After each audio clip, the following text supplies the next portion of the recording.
documentary, Seafood Nation. Plus, this summer, children across the Bahamas are trading screens for an outdoor adventure. We speak with the Bahamas National Trust about its eco camps and how they're inspiring next generation of environmental stewards. And rounding things out, the countdown to independence is underway. And one of the nation's most beloved traditions is set to return to Rawson Square. Tonight, we're getting a preview of the annual pre-independence beat retreat and finding out what organizers have in store for this year's celebration. Get comfortable. There's a lot happening on tonight's show. Stay with us. We'll be right back.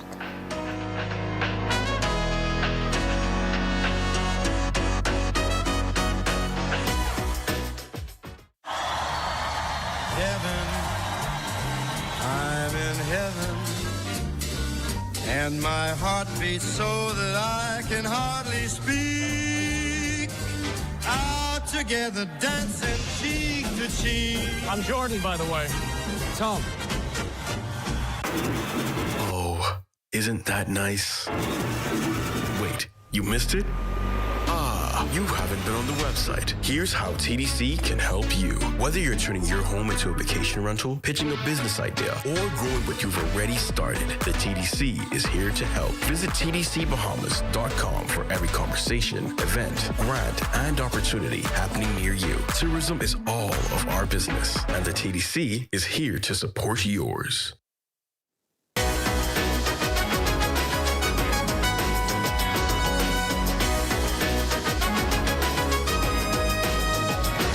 Of us, seafood is more than just a meal. It's a way of life. It supports families, drives local economies, shapes tradition, and helps define who we are as Bahamians. But as questions grow about the future of our fisheries, many are asking, what will it take to protect these resources for generations to come? Those questions are at the heart of Seafood Nation, a new documentary that examines the connection between Bahamian communities, our marine environment, and the future of the seafood industry. Joining us now is Bahamian filmmaker Matt McCoy, whose work often explores the relationship between people, place, and the natural world. Welcome to What's Trending, Matt. Thank you for having me. It's so great to have you here with us. So, Matt, tell me, what first inspired you to tell the story of Seafood Nation, and why did you feel this was a conversation the country needed to have now? I think there's a lot of reasons for why the country needs to have this conversation. And, you know, as we move around the country and you talk to people, we're seeing a lot of issues as far as not just fish stocks collapsing, conch maybe are in trouble, but also I think some people are struggling with outside competition. Our fishermen sometimes feel like there's a lot of illegal poaching that's going on that's affecting their livelihood. And there's a lot of these different issues that are coming up with people that when you talk to them. And I think that for me, I was really interested in this intersection of, you know, Bahamian livelihoods and Bahamian culture with a little bit of science and a little bit of, honestly, our beautiful underwater world, and just the opportunity really to put a camera in the water and look at some of our amazing sites underwater. So I think this project kind of brought all that together, and I'm hoping that it inspires people who watch it to also ask themselves what they think about our seafood industry and how we can all work together to make sure we support the livelihoods of our country. So this documentary features fishers, vendors, scientists, and everyday consumers. Why was it important to include so many different perspectives? I mean, I think we just have so many different perspectives, and, you know, Bahamians are smart about it, they're funny about it. Sometimes they're a little disconnected, and sometimes I think they're like, oh, I didn't even think about that. And it's important to like listen to all these people and hear things that I'd never heard before, and play back stuff that maybe they hadn't heard before too, and just keep the conversation going. I think that, you know, it's super interesting, and fishing is a fascinating livelihood, and it's an important livelihood, and people might take it for granted. Sometimes you just go pick up some food from the store, and you just get a piece of fish, and you don't even think about where it comes from. And there's so many people in the Bahamas that are out getting that for us, and it's important for us to, acknowledge that and think about where our food comes from. And so during filming, what surprised you most about the way Bahamians view seafood and its role in our culture? I find it interesting what people like. And one of the surprising things is that not a lot of people, but people like turbots, and they like to eat that. And not everybody loves conch. And for me, one of the surprising things is just learning that snapper is like our favorite seafood right now. I think everyone loves snapper. Well, conch and snapper are probably our favorites. And we know the species such as the Nassau grouper, conch, and parrotfish have faced significant declines in other parts of the world. So what lessons can the Bahamas learn from those experiences? I think the lessons from those experiences, especially in the Caribbean, is that we can't take these things for granted. If you love Nassau grouper, don't assume that it's going to be around all the time, and we need to take steps to protect it. And the Bahamas does have a closed season on the Nassau grouper, and we just need to make sure that we're enforcing that. What do you hope future generations, as you were speaking about them just now, will still be able to experience because we chose to have this conversation today? I'm hoping that 20 years from now, maybe someone sees this film in the Bahamas and they think, oh man, those Bahamians, they really pulled it together, and I'm so happy. And we have these coral reefs, and they're filled with groupers and snappers, and there's seagrass beds that are healthy and filled with conch. And we didn't destroy everything so that a few people could get richer. You know what I mean? I hope that's my hope, is that we're able to work together to save some of these resources for all of us, and not just for an elite few that will get rich. Well, seafood has long been a part of the Bahamian story, and as you remind us in Seafood Nation, the choices we make today will help determine what that story looks like for generations to come. So, Matt, thank you so much for joining us and helping to spark this important national conversation. So thanks again. There's more What's Trending after the break. Stay with us.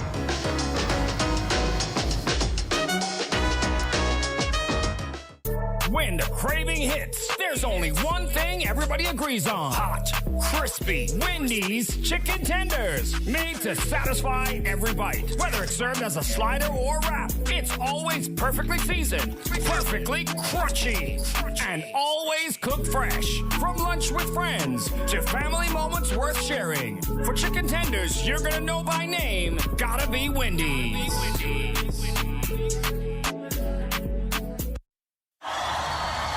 Heaven, I'm in heaven, and my heart beats so that I can hardly speak. Out together, dancing cheek to cheek. I'm Jordan, by the way. Tom.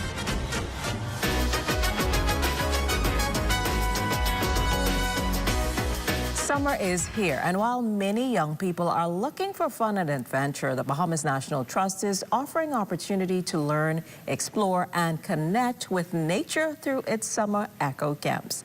Joining us to tell us more is Portia Sweeting, the Director of Education and Outreach at the Bahamas National Trust. Portia, welcome to What's Trending. Thank you, and thank you for having me. It's great to have you here with us this evening. So, Portia, the summer camp is a tradition for many families. What makes the Bahamas National Trust eco camps different from the typical summer camps? Well, our camps combine adventure, learning, and personal development in a way that not many other opportunities or summer camps can. We have our national parks as the backdrop, and so this presents a unique opportunity for us to fully immerse young people in nature. And for context, I want to provide a little deeper context. So we have our day camps, where young people come 9 to 3, and usually we're running those on 6 different islands. This year we're doing 3.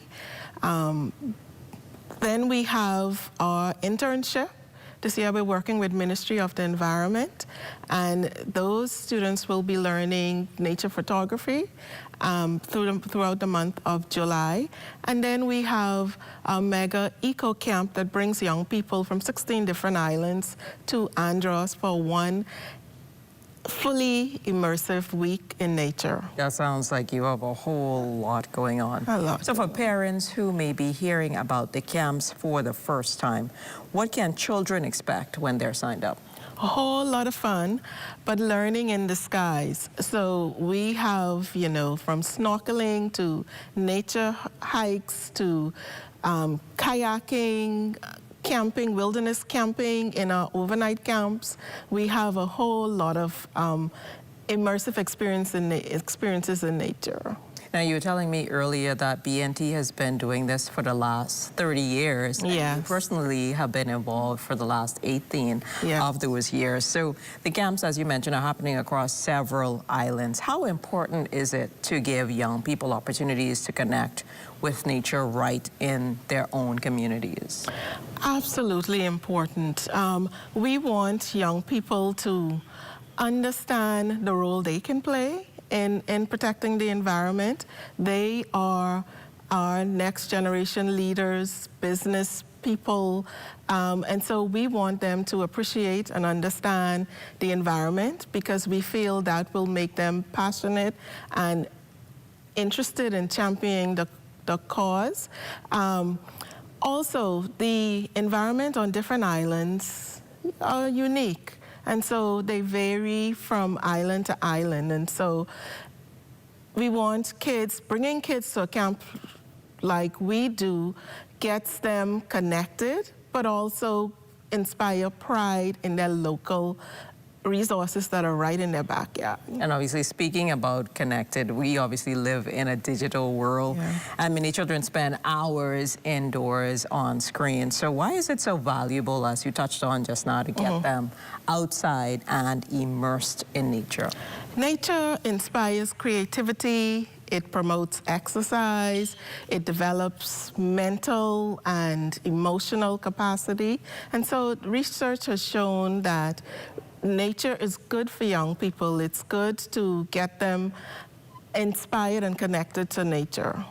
And what are some of the activities campers can look forward to? You mentioned a few earlier, but which ones tend to be the biggest hits with the participants? Of course, it's summer, so the water-based activities, so the snorkeling and kayaking, definitely. I want to say our eco camp that we have on Andros takes kids from not being comfortable in the water to jumping in blue holes and snorkeling on the barrier reef. And so that's pretty exciting and transformational for young people. That sounds great. So beyond the fun and the adventure, what lessons do you hope young people take away from the camp? We would like every person who participates in our camp to walk away understanding that taking care of the environment is everyone's responsibility. And no matter your age, you have a role to play. Our country, our economy, our way of life depend on a healthy ecosystem, and everyone can play a part in that. And so have there been any success stories over the years, you know, young people who developed a passion for conservation and environmental work because of these camps? Absolutely, absolutely. We have so many examples, so many good examples of young people who have participated in our camp and come back as volunteers or as interns or environmental professionals. We like to celebrate at the BNT that almost every environmental entity has someone who has walked through our doors. And so we are inspired. We celebrate when we are able to take people from curious to passionate about the environment. And what then would you say to parents who are still deciding how their children should spend their summer? Why is this experience worth considering? Absolutely worth it, because the benefits are immense. Parents may follow us on social media to see a glimpse of what we're doing with young people. We're on all the popular social media or at our website, bnt.bs, or call us at 393-1317 or email us, education@bnt.bs. We encourage parents, they won't regret having their kids involved in our camps. Obviously, finally, how can parents register their children if space is still available to learn more about the camps and stay connected with the work of the Bahamas National Trust? Yes, we have spaces in our Cat Island camp. We have a few more spaces in that camp, so if parents are on Cat Island, or if they're planning to visit Cat Island the second week in July, they may go to our website and register their kids. Also in our eco camp that we'll be hosting on Andros, we do have some spaces, and again on our websites. But beyond registering their kids, we would like to invite the public to continue to support us, because their support is what allows us to bring these experiences to young people. And that's definitely key. So, Portia, thank you so much for joining us this evening and sharing how these eco camps are helping our young people to connect with nature and have some fun along the way. So thanks again. All right, thank you. Goes by so quickly. When we come back, the annual Pre-Independence Beat Retreat is almost here, and we have everything you need to know after the break.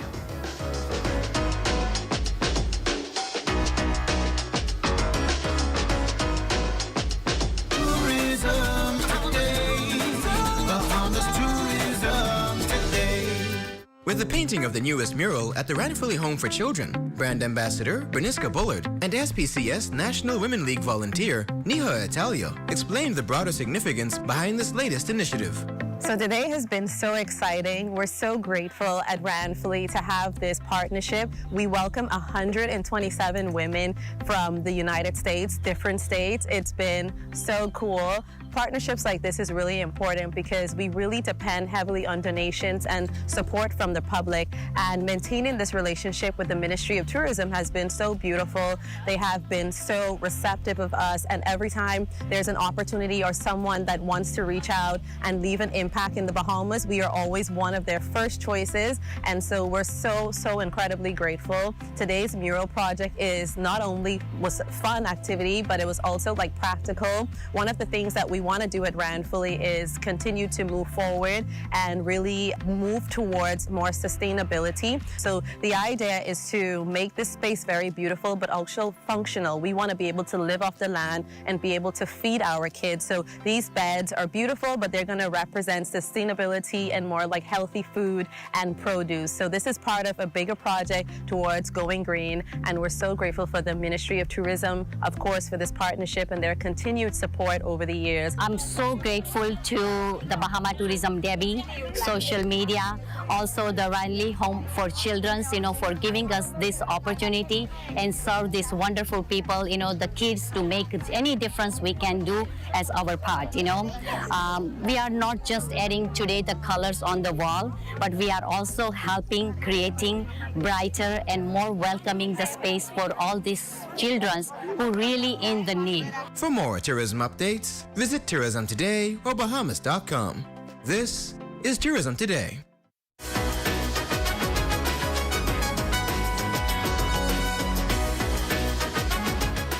As the Bahamas continues its journey towards independence celebrations, one of the most anticipated traditions on the calendar is the annual Pre-Independence Beat Retreat set for June 28th at Rawson Square. The event brings together music, pageantry, precision marching, and national pride in a spectacular display that has become a favorite for generations of Bahamians. Joining us now to tell us more about what patrons can expect this year is Candanique Delaveau. Welcome back to the show, Candanique. It's a pleasure to be here with you, Jimmy. Always a pleasure. Always a pleasure indeed. So for persons, this may be rare, but for persons who may be hearing about the Beat Retreat for the first time, explain what this event is and why it remains such an important part of our independence celebration. Well, it's an amalgamation of what we deem cultural expression. So you have of your armed forces, you have people that are there with music, and you have theatrical performances, and you have an opportunity to cascade what truly brings the tradition of an independence alive. This is 53 years of culture, of tradition, of standing on someone else's shoulders, and we're bringing it alive in a form and a fashion that speaks to who we truly are as Bahamian people. And obviously this happens on Sunday coming, the June 28th. What can patrons expect?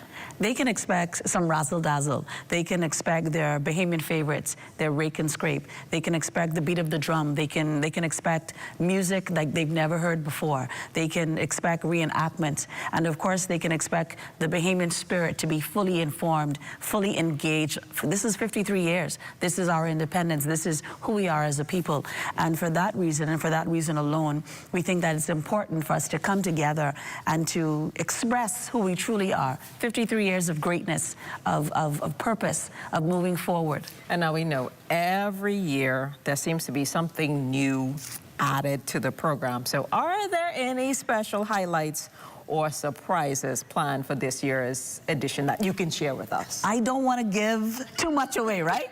I don't want to give the Bookie and Barabi away just yet. Okay. But there are some very, very special treats that we have planned for you for this 53rd. It's going to be something that you've never seen before in terms of our beat retreat. And again, the music is going to be fantastic. It's going to be reminiscent of a time past. It's going to be music that makes you jump, makes your spirit come alive. And obviously people want to know which bands can be there. I know the police can be there. The police will be there. The police will be there, but it's going to be even more than our armed forces. It's going to be an explosion of culture. It's going to be music like you've never heard before.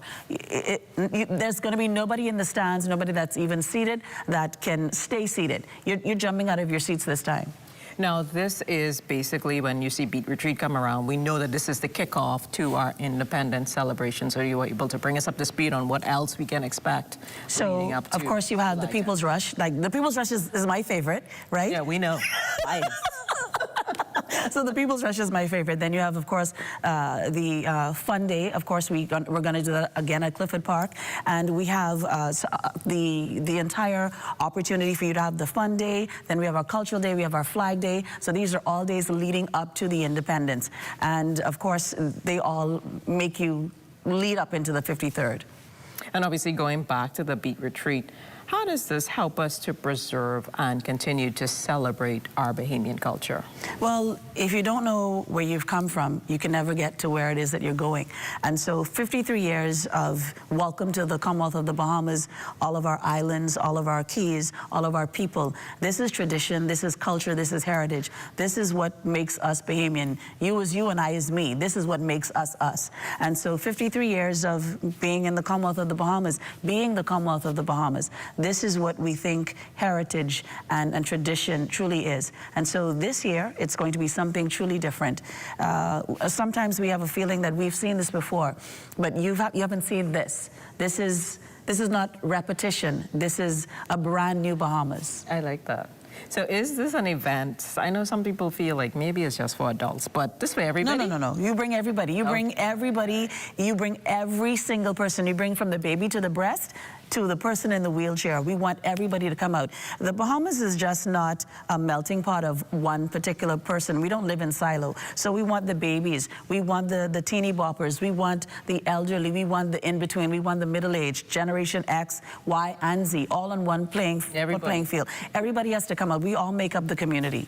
And what do you think is the moment? I know what I think, but what do you think is the moment in the evening that always gets the biggest reaction from the crowd?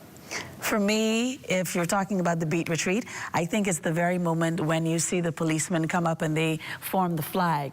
My next probably most important part of it, or most thrilling part, would be when they twirl the baton. Is that what they twirl? When the policeman twirls that. I think that's the biggest thing for them. I like when they have the drum competition. Oh, the drum competitions. And the drummers do it best. I like the drum competition. Yes, I do like the drum competition. I do love love that. So we know it's on Sunday, but just remind persons what time so they know when to get seated. So we want to start exactly at 5:30. So everybody start after you have had church, you've had something to eat, come out. We're going to start exactly at 5:30. That's the beat retreat. That's going to kick off the independence celebrations. So you have the beat retreat. You have your flag day. You have your fun day that's going to be at Clifford Park again. And then, of course, you have the church service. And then, in addition to that, you have the People's Rush. And that kicks off right after we're done, of course, with the fort. And that's a huge celebration in and out of itself. You have all of the Junkanoo groups, everybody dressed up in their Bahamian garb, and we just have a wonderful time. That's right. You said the key words there, in your Bahamian colors. I see you in your Bahamian colors. You're repping every island on your shirt. I mean, Cat Island should stand out because, you know, I'm a Cat Island girl, but all my islands are here. Represented. Yes. Anthony, thank you so much for joining us this evening. It's always a pleasure, and obviously we now all independence ready, especially for the beat retreat. We must be. Thank you so much. Well, there's more What's Trending after the break. Stay with us.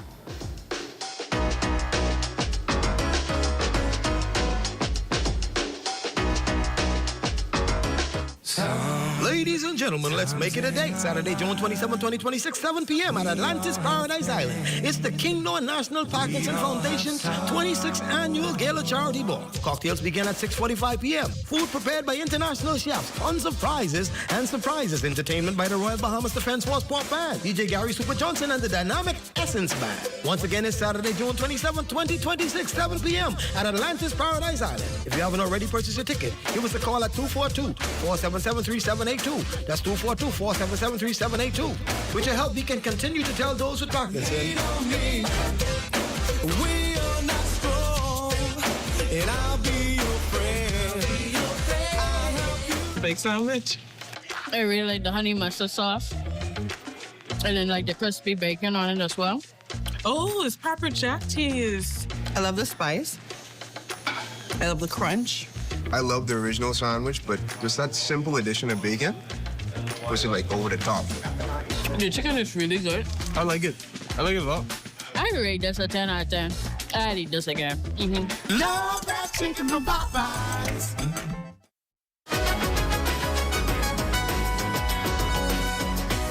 Memories, traditions, and cultural connections shape who we are.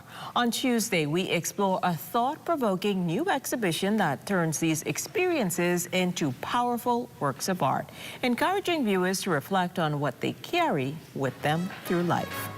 And that's a wrap for What's Trending. Thanks for watching. Follow us on Instagram at What's Trending on ZNS, and we'll see you tomorrow at 6 p.m. Until then, stay connected.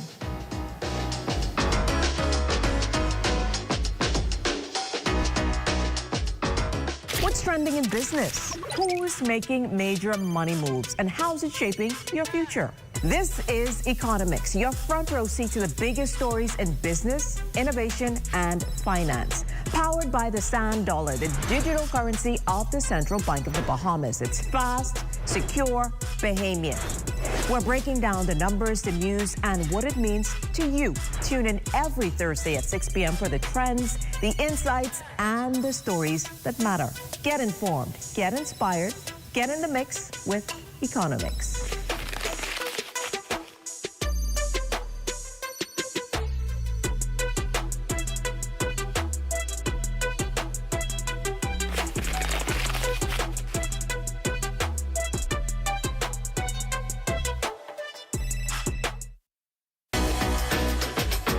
Welcome to What's Trending. Join me, Jiminita Swain. And me, The Bahama Beauty, Monday through Thursday at 6 p.m. Only on the ZNS Network.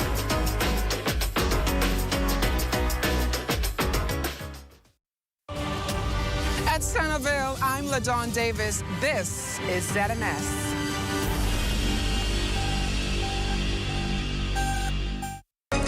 This is the Bahamas Tonight. The Northern Edition has a look at stories making news tonight. The Minister of Health says the new morgue facility at the Rand Memorial Hospital is moving closer to completion. Also, Hudson Estate residents are celebrating long-awaited road repairs in their community. And a new housing solution is helping young adults aging out of the Grand Bahama Children's Home. We have the details. The Bahamas Tonight Northern Edition starts now.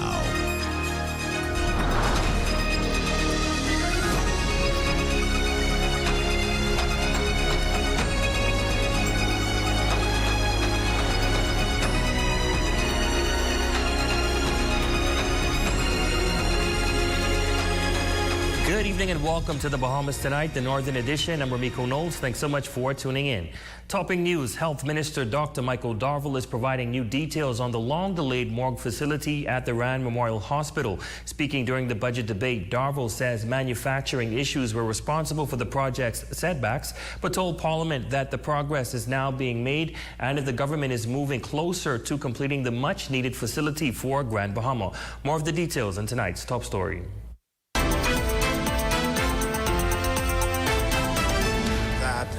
The morgue facility in Grand Bahama was a very waxing thing for us. Questions surrounding the delayed morgue facility at the Rand Memorial Hospital arose during the budget debate as residents continued to wait for the long-anticipated completion of the project. Health Minister, the Honorable Dr. Michael Darville, addressing the issue in Parliament, explaining the manufacturing problems that have caused the setbacks. The suppliers sent the morgue freezers that were bigger than was allocated for. There was a back and forth for them to take the loss. They conceded, and we found an individual who was able to customize it for us. But the health minister says there is good news. He revealed that the outstanding issues have been addressed and that work is now moving forward to bring the facility closer to operation. I'm pleased to report that the 2 freezers are already installed, and we are moving expeditiously to complete that morgue facility and to complete the services for our pathology department at the Rand Memorial Hospital. And while many residents are eager to know when the facility will officially open, Dr. Darville stopped short of providing a specific date. However, he said officials are continuing to work with all relevant partners to ensure the project is completed as soon as possible. There was a delay. I concede to the delay, but the residents of Grand Bahama could rest assured that this project will be completed in the most shortest period. The contractor is on the job, and we're going to expedite and move quickly to bring this to a head because it's very important for the Rand Memorial Hospital. In other news, officials of the Bahamas Educators, Counselors and Allied Workers Union, or BECAWU, say they are optimistic about the future of education and look forward to engaging with the newly appointed Minister of Education, the Honorable Chester Cooper, on issues affecting the education sector. Our Sherelle Dames has the details in this report. BECAWU leaders say they hope to continue dialogue with education officials on key issues affecting the sector, including the expansion of specialized education programs and the status of probationary teachers. I'm looking forward to working along with the Honorable Chester Cooper, and we're hoping to have a dialogue with him soon. As far as education, when it comes to my members, we still having, little issues with reclassification, confirmations being done right after your probationary period. I've also heard the minister mention that there's a need for 300 teachers. And once I am giving that opportunity to have a dialogue with him, I have some great ideas for him to implement to accommodate that need. Meanwhile, Area Vice President for Grand Bahama, Michelle Outen, says members are pleased with the recent negotiation achievements, but notes that there are still some education challenges that require attention. One of the most important things that need to be done is our children need to be tested when they're coming into the system. What has been happening is they just come in, you're 5, you come to grade 1, and then it isn't until months and weeks down the line where you find that they have some special needs that need to be addressed. We experience a shortage in teachers for the technical and vocational areas. That's going to be carpentry, mechanics, electrical, cosmetology, those sort of things. And right now we have a contingent of teachers in from Cuba, and I am hoping that the government will reemploy those persons. Unfortunately, those are areas that are not usually filled by Bahamians because the salary of a teacher is low. So you have a mechanic, you want to teach mechanics, auto mechanics in school, but a mechanic can make more money working independently than working for the government. And outgoing president of Beckawu, Sandra Major, says that while her tenure is coming to an end, the work of advancing education must continue through conversation and collaboration. We cannot do this by ourselves. We must keep an open line of communication. We will not always agree, but we must have that opportunity to agree in a manner that makes the other person want to come back to the table.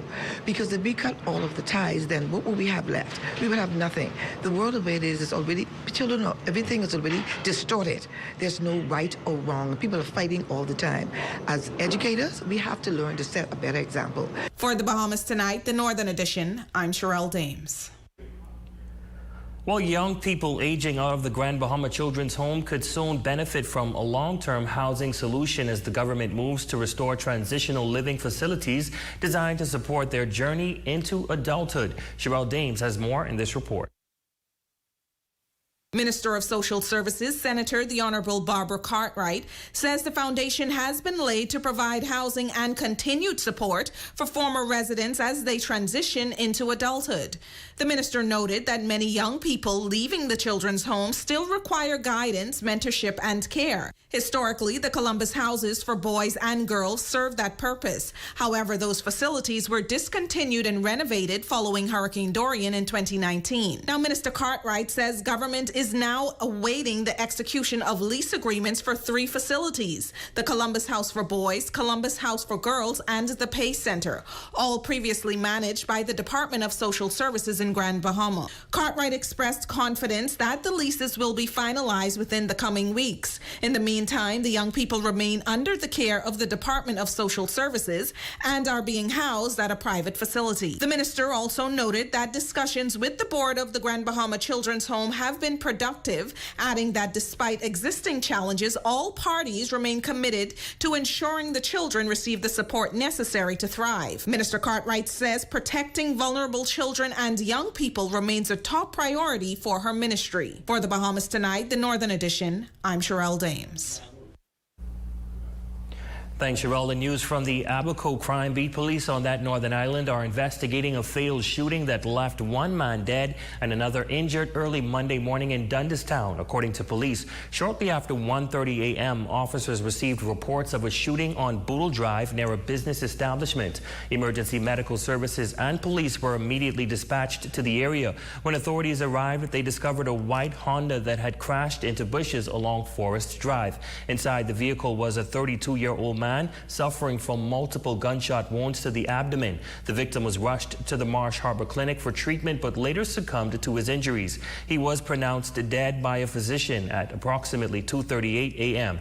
Now, at this time, investigations are currently in the preliminary stages, but here's what we do know. The deceased had exited a business establishment and entered his vehicle. As he was reversing, 2 armed men reportedly approached and opened fire, discharging several shots before fleeing the scene on foot and then northerly direction.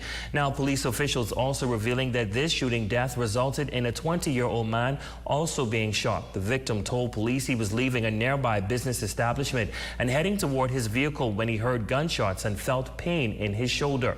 He remains in stable condition and is expected to be airlifted to New Providence for further medical treatment.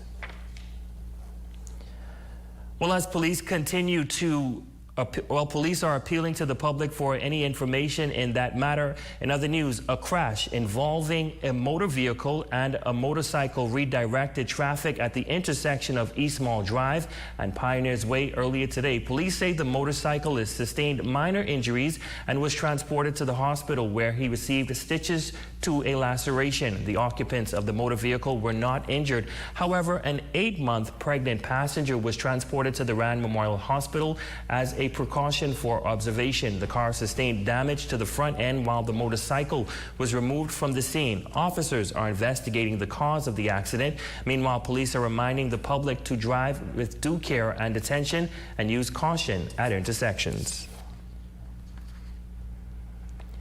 Well, an 80-year-old American tourist is dead tonight after being pulled unresponsive from the waters of Ocean Key on Sunday morning. Police in Bimini are investigating the sudden death of a United States citizen who was reportedly swimming near the South Beach area when the incident occurred. According to reports, officers were alerted shortly after 10 a.m. after the man was found unresponsive in the water. He was rushed to a nearby cruise ship where medical personnel assisted by members of the Ocean Key rescue team immediately began CPR and other life-saving measures. Now, despite extensive efforts to revive him, the man was pronounced dead at 11:03 a.m. Investigators later spoke to the victim's wife, who said lifeguards pulled her husband from the water and began emergency treatment after he encountered difficulty while swimming. A preliminary examination revealed no visible signs of injury or trauma.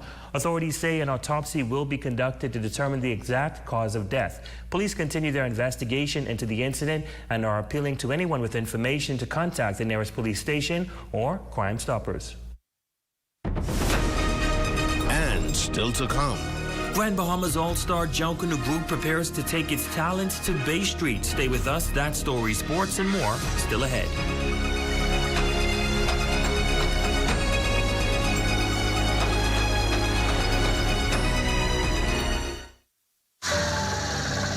You have enough things to worry about. Living in a world that can seem opposite of the things you are trying to accomplish. I can need a little help with this month. We're here to let you know that you don't have to go at it alone. Choose peace of mind. Choose comfort. Choose CB. Commonwealth Bank, leader in personal banking services. Come on down and see what Dolly Madison has in store for you. Renovate and rejuvenate at Dolly Madison. Calling all musicians, songwriters, and producers from Grand Bahama, enter the Welcoming Home Grand Bahama Song Competition for a chance to win up to $5,000. The theme is My Island, My Home. Deadline midnight, June 29th. Go to welcominghomegb.com for competition guidelines. Lighthouse International Ministry invites the public to a service of appreciation honoring Pastor Peter Evans, Thursday, June 25th at 7 p.m. at the Pelican Bay Hotel, Coral Reef Room, celebrating a life poured out in love and service.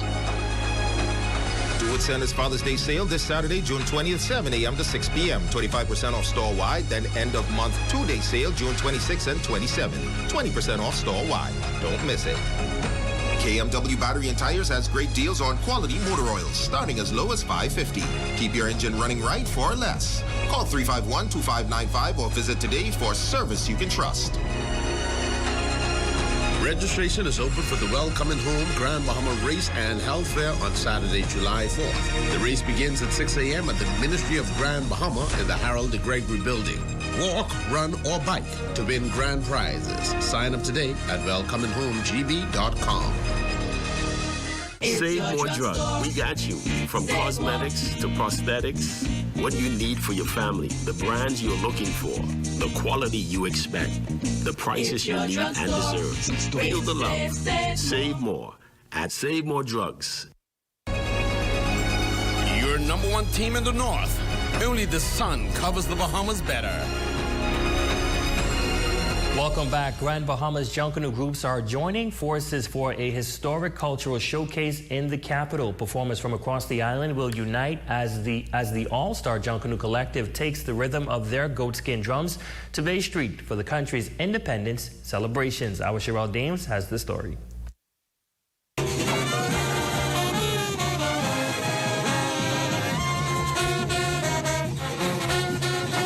For the first time in Grand Bahama's Junkanoo history, major groups from across the island are setting aside competition and coming together as one. Chairman of the Grand Bahama All-Star Junkanoo Group, Ernie Barr, says the initiative is about more than costumes and performances. It's about showcasing Grand Bahama's culture, creativity, and talent on a national stage. We have Platinum Nights on board. We have swingers on board. We have members from Rockers on board. We also have new generation. We have classic dancers. And we thought it was fitting for us to showcase our grandmama heritage. Just show them that Grand Bahamians have of talent too. On July 9th, the collective will travel to Nassau to participate in the People's Rush on Bay Street as part of the country's 53rd independence celebrations. While the undertaking comes with a significant price tag, Barr says support from sponsors and donors has helped cover major logistical expenses. Still, additional funding is needed to fully support the trip. We were able to raise funds. We have a few corporate stakeholders that supported our initiative. And I'd like to personally thank a few of them, like a Focal, a Chances, Grandmama Shipyard, the Container Port, Grandmama Power, along with the Port Authority. He did the majority of logistics, so the plane secure, the transportation secure. Our only struggle right now is hosting. Now, Barr says Junkanoo remains a vital part of Bahamian culture, but opportunities for exposure are not always easily accessible. He believes this unified effort will help spotlight the depth of talent that exists in Grand Bahama while opening doors for performers to be recognized on a larger scale. But we were able to work for one common goal, and that's to bring highlight to Grand Bahama. And I feel like this is the perfect time and opportunity for us to go to Nassau on the 53rd Independence Day, just to show, like I say, Nassau, the government officials, the corporate sponsors, like, support Grandmama. We have talent. We just need opportunity. For the Bahamas Tonight, the Northern Edition, I'm Sherelle Dames. Should be very exciting to watch. Great job, Ernie. Well, the return of gospel recording artist Ramon Green, known as Monty G, to the music scene after a decade away from releasing a full-length project. The artist has dropped his 7th album, Life, Faith, and Love, a collection of songs inspired by his faith and personal journey.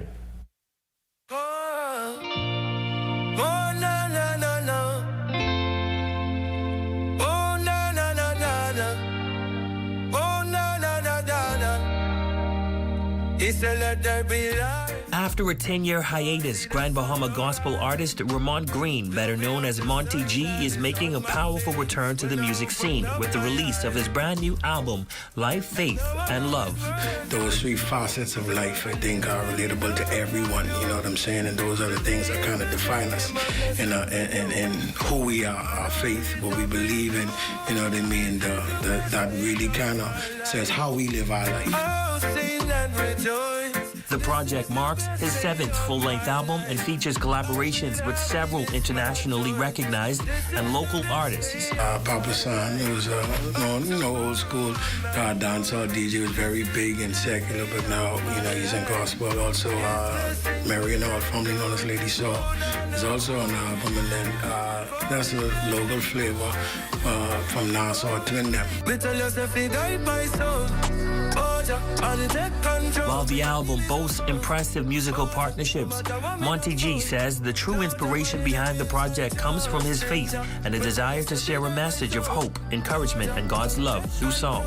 You listen to the music that's affecting this generation, and then you listen to it and say, man, these people record, they just singing anything, you know what I mean? And then, so, you just hear God that's telling you to then do something.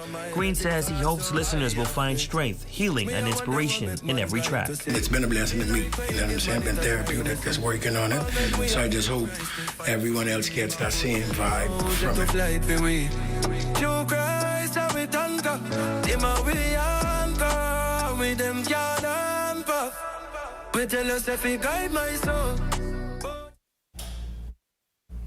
And I did have a chance to listen to the album. It sounds great.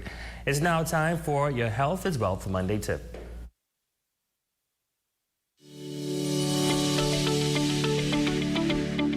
Here are some helpful tips on managing your diabetes. First, stay in control. If you're at a table or a buffet, have small plates of foods that you like best, then move away from the table. Start with vegetables. Take the edge off your appetite. Slow down and savor. Avoid or limit alcohol, which can lower your blood sugar and interact with diabetes medicines. So I recommend that you check your blood sugar more often and adjust your medications if needed. Secondly, fit in favorites. You can have some of your favorite foods as long as you limit the portion size and only have it in a blue moon. Thirdly, stay active. Get moving with friends and family, such as taking a walk after dinner. And lastly, get enough sleep. since sleep loss can affect your blood sugar. I'm Dr. Monique Pratt, and remember, your greatest wealth is your health.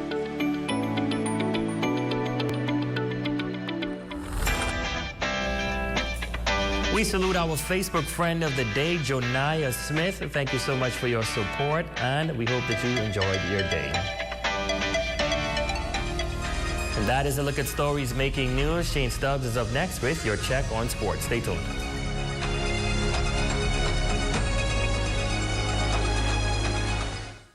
See news in the making? Call us at 352-9713 or 359-5167. Or you can email us at zns3news@gmail.com.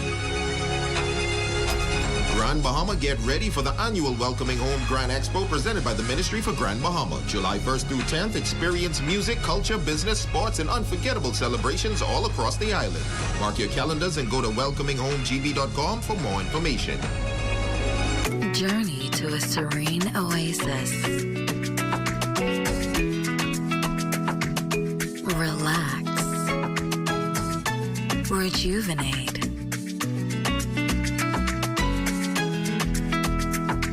Renew. Welcome to Renew Day Spa. For appointments, call 352-RENU.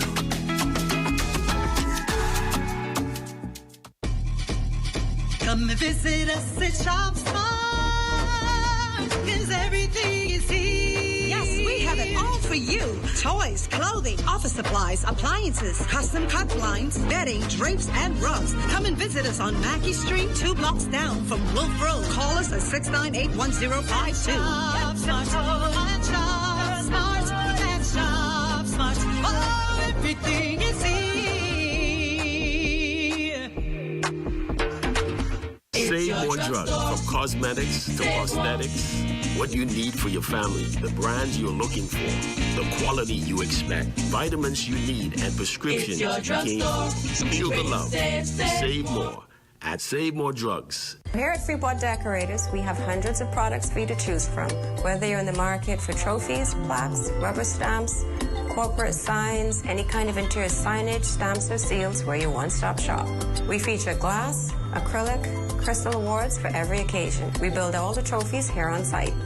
Looking for a gift item? We feature pens, key rings, mugs, tumblers, barbecue tools, even bamboo cutting boards. Have something already? Bring it on down. Let us see if we can print that special something on it for you.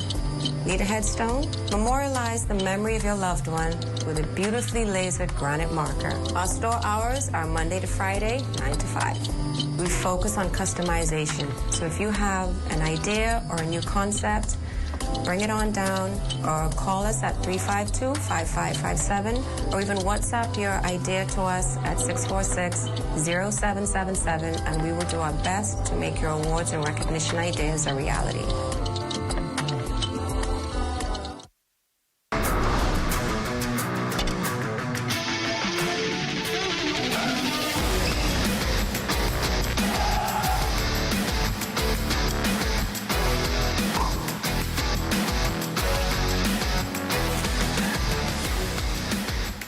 Welcome to the ZNS Total Sports Cave, everyone. I'm Shane Stubbs. There were a number of top 3 finishes for Grand Bahama at the Andre Rogers Baseball Nationals, including Legacy Baseball, winning the bronze in the 12U division over JBLN 5-4.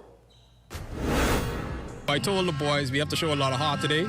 Doesn't matter if the team may be better than us, we have to show heart. We have to fight to the end. We can't let the game be in the umpire's hands, and we have to put it in our hands. So that's what we did today. We executed on our game plan, and we did well. I'm very proud of them. GB Little League would finish with the silver medal after losing the gold medal game for the 12U division to Freedom Farm 4-1. It was another silver medal finish for Grand Bahama, who lost the 10U gold medal game to Freedom Farm 9-0. And in the 16U division, Grand Bahama Little League are also silver medalists after falling to JBLN 9-3. Meanwhile, the Ministry of Youth and Sports is gearing up for their round of sporting summer camps starting July 6th to the 31st. Basketball, volleyball, tennis, swimming, and track and field will all be available for your kiddies to be a part of. And here's how your little ones can be registered. We're just asking the children to show up to the different venues.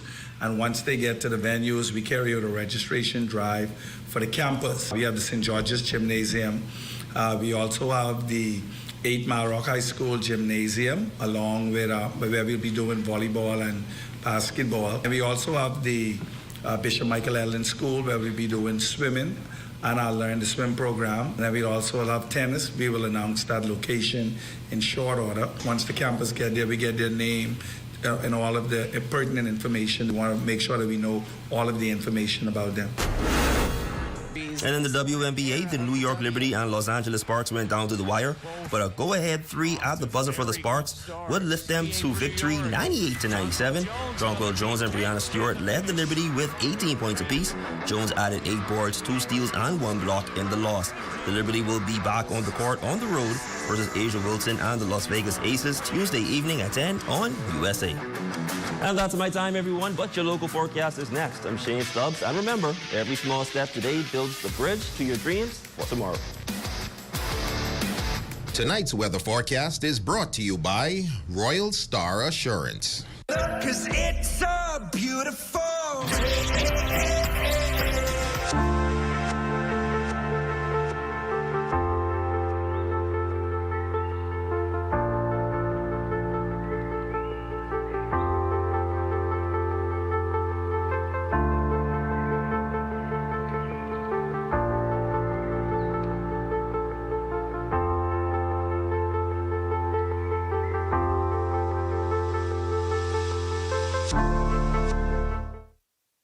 At Save More Drugs, we got you.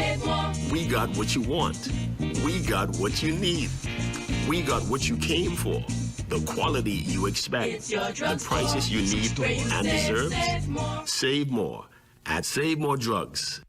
Have the following supplies on hand at the start of the hurricane season. A minimum 3-day supply of water, which provides 1 gallon of water per person per day. Minimum 3-day supply of non-perishable food items. Flashlights and extra batteries. A battery-powered radio to receive broadcasts that will keep you informed of the storm. A first aid kit. A 7-day supply of any prescribed medication. Don't be caught off guard this hurricane season. Be prepared. Use a bin to put it in. Let's keep it clean. Yeah. Put it in the trash, my guy. Not on the ground, not on the beach, not in the bush, not in the street. No, yeah. Just put it in the trash, my guy. Not on the ground, not on the beach, not in the bush, not on the streets. Just put it in the trash, my guy.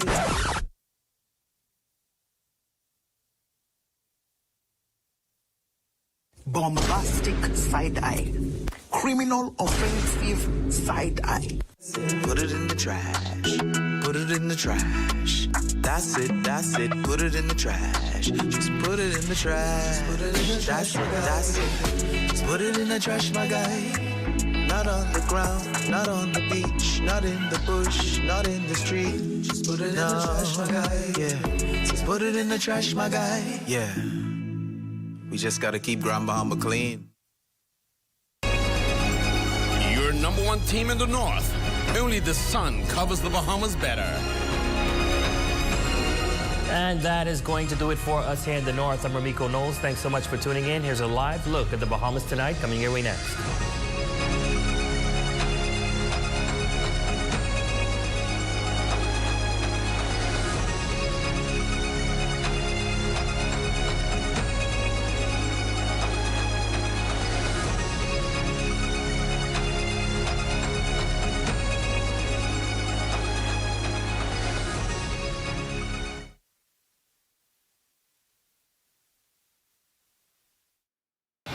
Coming up in the Bahamas tonight, the final stretch for the 2026-2027 budget as debate on the proposed fiscal plan opens in the upper chamber, with the Minister of Economic Affairs painting a rosy view of the government's policy, strategy, and mandate moving forward. Plus, details of new vehicle inspection changes and when they're expected to take effect. And the Bahamas Humane Society renews its warning to dog owners and dispels misconceptions about its role following a recent attack here in the capital. The Bahamas Tonight, the National Report, starts now.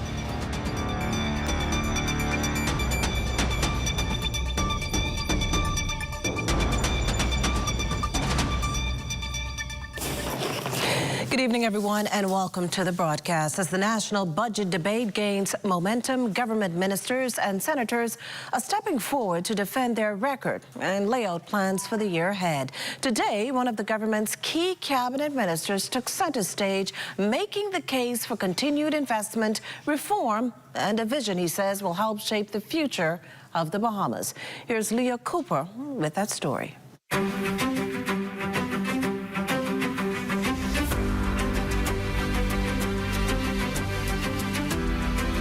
In the face of global economic uncertainty, the race to attract investment has grown increasingly competitive, with nations around the world stepping up efforts to recruit capital, businesses, and top talent. That's the assessment from Minister of Economic Affairs, the Honorable Jerome Fitzgerald, who led off the national budget debate in the upper chamber on Monday. The minister said the Bahamas must position itself to thrive in these evolving global landscapes, adding that the next chapter of national development will be driven by 5 key priorities.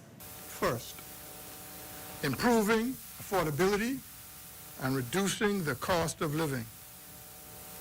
Secondly, expanding opportunities for Bahamians through trade, entrepreneurship, and linkages through foreign direct investment in the tourism sector.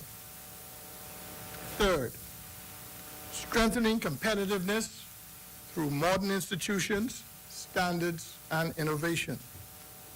Fourth, enhancing our position as a globally respected center for financial and professional services. And fifth, unlocking the transformative potential of the blue economy while ensuring that progress reaches every island throughout our archipelago. While addressing the cost of living, Minister Fitzgerald spoke to the government's intention to implement competition legislation. It's a point mentioned in the speech from the throne last month. Is the government's commitment to introducing competition legislation. This reform is long overdue. Competition is one of the most powerful tools available to improve market outcomes. Competition encourages efficiency and promotes innovation. Competition rewards productivity and expands consumer choices, and it helps reduce unnecessary costs. And as global trade evolves and technology reshapes commerce, Minister Fitzgerald says his ministry will focus more on strengthening exports. The ministry, therefore, continues advancing initiatives designed to strengthen export readiness, improve competitiveness, and support market access. Fitzgerald said these initiatives form a part of a broader strategy to build a more resilient, competitive, and prosperous Bahamian economy for the years ahead. For the Bahamas Tonight, I'm Leah Cooper.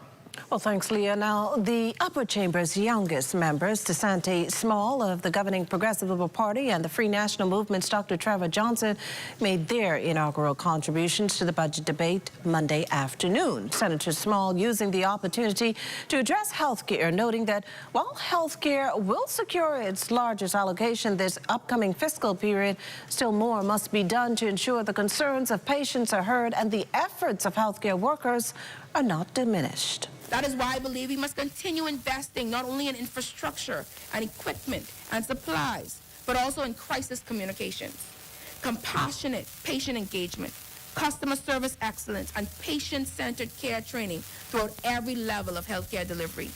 Because in moments of fear, information matters. In moments of uncertainty, empathy matters. And in moments of crisis, communication can be just as important as treatment itself. Grand Bahama-based educator Dr. Trevor Johnson, meantime, focused on teacher shortages plaguing the country. Pointing specifically to Grand Bahama, Johnson criticized the government for moving forward with building new schools without sufficiently tackling the staffing deficit. Buildings the opposition's editor fired do not educate students, teachers do.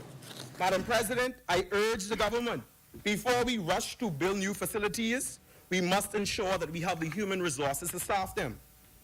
The experience of Holmes Rock Junior High School should serve as a cautionary tale. I was an educator in that district. For a variety of reasons, including human resources, which I know for a fact, it took more than a decade for that school to be fully operational. We should be careful not to repeat the mistakes of the past. Well, Senate President Lachelle Adderley laying down the ground rules ahead of the budget debate opening in the upper chamber this morning. President Adderley making it clear that notwithstanding what will be robust and intense debate across the political divide, members should resist the urge to prolong or stall the debate. Let us not play political games or political football with the livelihood of our constituents. Bahamian people from all over the Commonwealth sent us to this upper chamber on their agenda, not our agenda. The people have given us one job, and that is to do their work, and that we shall do. Whilst everyone will be given the right to speak and debate, I implore you to remain relevant to the debate at hand. The people's work must get done with purpose, pride, integrity, honor, and distinction that is demanded from the upper chamber. In related news, turning the government's policy into savings requires a smooth transition at the border, and customs officials say they're ready for the task. Desmond Saunders tells us more in this next report. Customs officers say they're ready to implement the government's new duty reductions set to take effect July 1st following the 2026-2027 national budget. There will be no duties on chairlifts, reductions, and clearer classifications for wigs and human hair products used by patients with cancer and alopecia. First-time home owner exemptions now expanded to include duplexes, triplexes, and fourplexes. And the Real Property Tax Act exemption limit for first-time buyers increased from $500,000 to $600,000. Control of Customs Ralph Monroe says the department has been involved in the process from the very beginning and is fully prepared for the changes. The Customs Department have competent officers. They have proven their competency over the years. And anytime there's going to be adjustment, of course, we involve at the initial level with the meetings for revenue adjustments. And so as it relates to classification and suggestion as to rate of duty that would affect government revenue, we are involved at the initial stage, and so we're fully prepared. The new tariff structures and duty exemptions expected to bring relief to consumers as government moves to lower the cost of certain essential goods. The Customs Controller noted that the transition has been weeks in the making, with system updates, staff training, and new classifications already being prepared to ensure a smooth rollout at ports of entry across the country. When we have new numbers that have been introduced to the tariff, what happens is we've got a tariff section. What they would do is that they would prepare the rest of the Customs Department by ensuring that we have a memorandum that is prepared to send to our staff throughout the country. And so all of the new numbers and the description of the goods that will go under those numbers, they're prepared, and the controller, of course, would be the person to send it and send it out to the entire Customs staff. Now, beyond internal preparations, Customs also launching a public education campaign to help importers, brokers, and consumers understand the new duty rates and product classifications. The controller now making this strong appeal. If you're not clear on what an issue is, what changes may have been made, you can call into us, customs officers across the country, from Inagua straight to Abaco. They would be able to explain to you what changes have been made to the legislation. As these reforms take shape, Customs says its focus remains on maintaining compliance, facilitating trade, and ensuring these duty reductions are realized throughout the economy. For the Bahamas Tonight, I'm Desmond Saunders. Well, this next one's for business owners. The Central Bank of the Bahamas is warning the public about several entities falsely claiming to be licensed or regulated financial institutions operating in the country. The regulator says SP Monza Bank, Coral Credit Bank Bahamas GTB, and Bahamas Crypto Bank are not licensed to conduct financial services in the country. The banking regulator cautions that false claims of regulatory approval may be used to mislead investors and customers, potentially exposing them to fraud and financial loss. The central bank is urging consumers to verify the status of any financial institution before conducting business and to report suspicious activity to the police force's commercial crime unit. Coming up, the Humane Society weighs in on a dog attack. You're watching the Bahamas Tonight, the National Report. There's more news in a moment. You have enough things to worry about. Living in a world that can seem opposite of the things you are trying to accomplish. I can need a little help with this one, sis. We're here to let you know that you don't have to go at it alone. Choose peace of mind. Choose comfort. Choose CB. Commonwealth Bank, leader in personal banking services. Ladies and gentlemen, distinguished guests, and everybody watching from Nassau. Tonight, we welcome a star. So please join me in welcoming the barbecue rap star, star of the show! KFC, it's finger-licking good.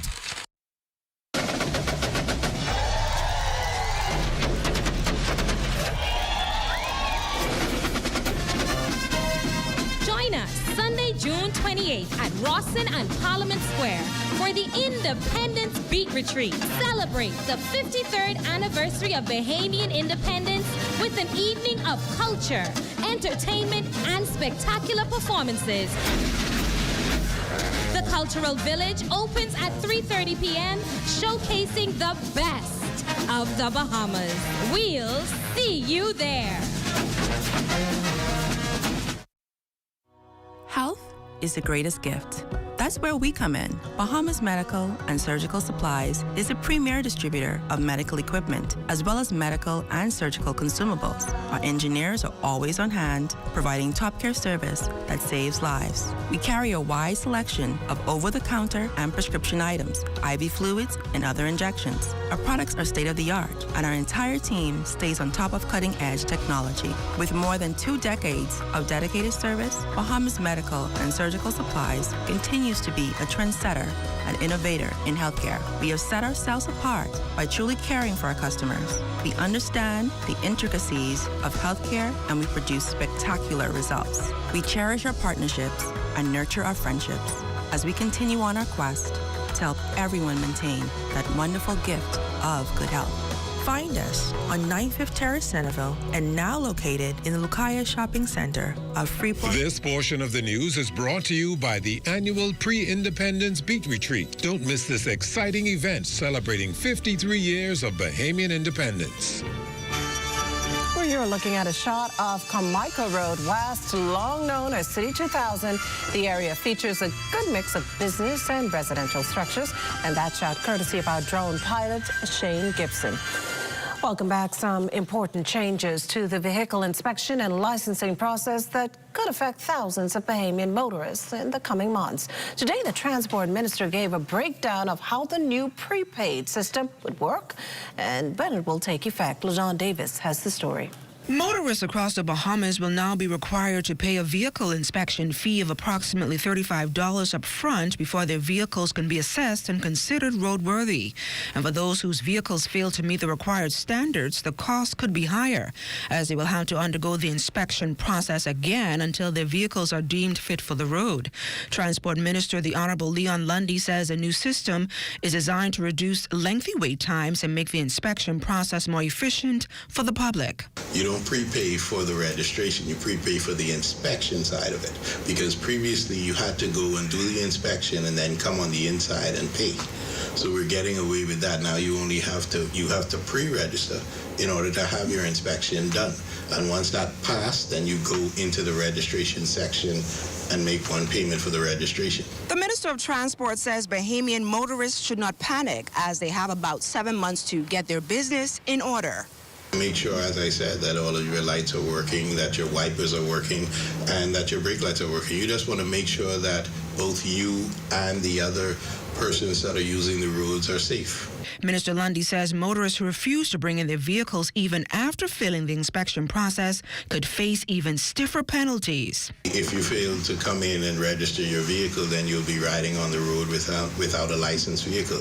And there are penalties for that. In some cases, your car could be impounded. Changes to the vehicle inspection process come into effect on January 1st, 2027. For the Bahamas Tonight, I'm LaDawn Davis. Well, meantime, a social media video of two bus drivers attacking each other, drawing the attention of the transport minister, who says disciplinary measures will be taken to ensure there's zero-tolerance approach to violence throughout the ground transportation network. I'm meeting with the road traffic department now so we could make sure that the regulations and rules that we have in place are adhered to, and that's what it is. Because at the end of the day, they have to understand that they're ambassadors of the brand that we carry. Definitely we want everyone to feel safe when they're using these different operators and make sure that they know at the end of the day they're adhering to a particular brand and standard that should be kept no matter what. We're going to shift our attention now to a 66-year-old man who's tonight recovering after being attacked by a pack of dogs just feet away from his home. This is family and friends confirm that reports that Don Smith died are inaccurate. Bahamas Humane Society officials also commenting on the unfortunate issue, noting in a release that some level of onus must be placed on pet owners and that the solution to the country's roaming dog problem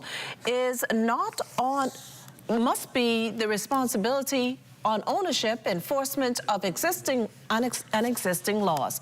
We'll have more on that story in a later newscast. Well, also making news tonight, we turn our attention to the attack of another kind, the alleged sexual assault of a girl off East-West Highway late last night.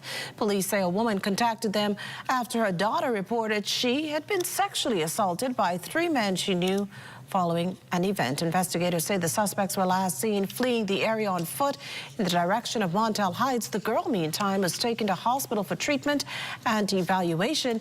Detectives from the Sexual Offenses Unit are leading that investigation. This portion of the news is brought to you by Folk Call Smart Pass, the smart way to pay at the pump. Yeah, let's make this moment last forever. Let's start a family together with a house, a car, and kids. I love the way we live. I got it covered. BAF has got me covered. So live your life. BAF for life. So live your life. BAF for life. So live your life. BAF for life. BAF has got you covered. I know it.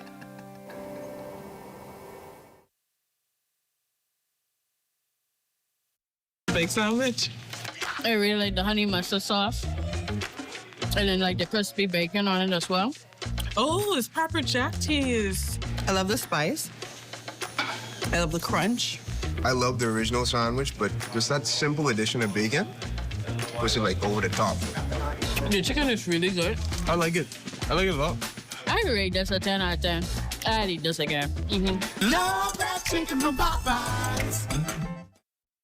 Are you or a loved one under medical care? Do you need affordable medical supplies? Ports International is the largest home healthcare supplier. Medical supplies at the very best price. And you can even shop online. From hospital beds to wound care, wheelchairs to walkers, Ports is a one-stop shop for your medical supplies, and we accept insurance. We have online shopping and 2 locations to serve you, at the Airport Industrial Park and Shirley Street. We also ship to the Family Islands. Shop online and visit us on Facebook. Call Ports at 377-1771.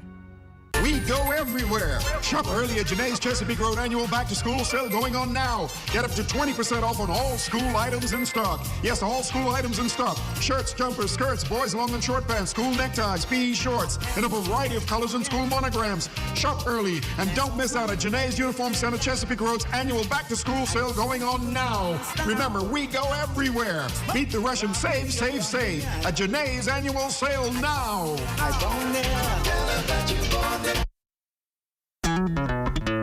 Throughout our lifetime, we must all make decisions. No matter how we choose, the right one just needs to be made. Like having J.S. Johnson Insurance Agents and Brokers as your insurance partner. We've been serving the Bahamas for over 100 years. Whether you need home, motor, marine, or commercial insurance, make the right decision. Call 397-2100 or visit jsjohnson.com. JS Johnson Insurance, peace of mind.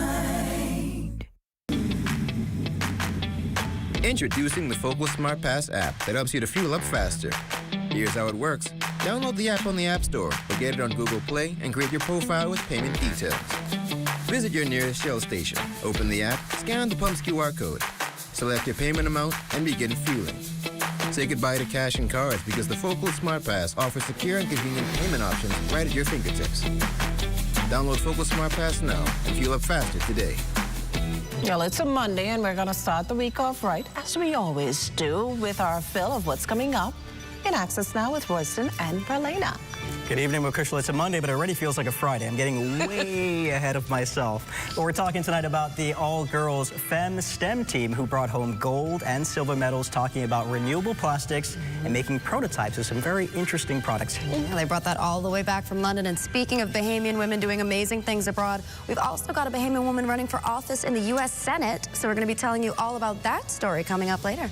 Never a dull moment over there in Access Now. Never, ever, ever. Stay with us. The Bahamas Tonight, the National Report continues after this.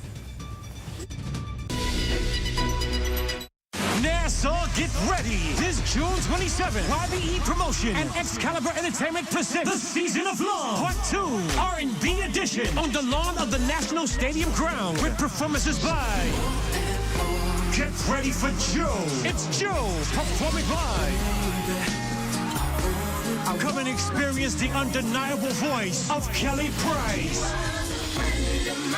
Kelly Price comes to Nassau. Bahamas own, the ZNS, Fan Shaw, is Jimmy Cossier.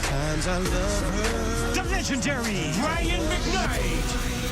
This will be an ultimate night of love. Saturday, June 27th, on the lawn of the National Stadium ground. Tickets on sale now at Classy Cuts Hair and Nail Beauty Supply or online at ybepromotions.com. For info, Skybox and VIP packages, call 242-427-8111 or 242-357-0116. Be there.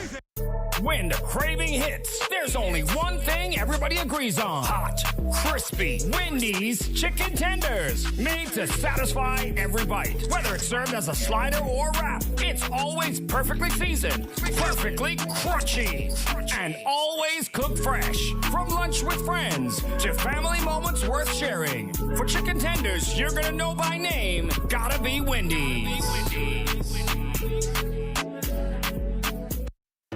Tasha, what you saying? Girl, right here, rushing to cash, J.S. Johnson. I gotta renew my insurance. Oh, I with JSJ too, but I don't wait in line. I just pay online. Stop it. How you do that? Just email info@jsjohnson.com and say, sign me up for an online service center. They'll reach out and hook you up. You ain't never got to stand in line again. Amen to that. Save time. Pay online. Sign up for J.S. Johnson's online service center today. Insurance, peace of mind.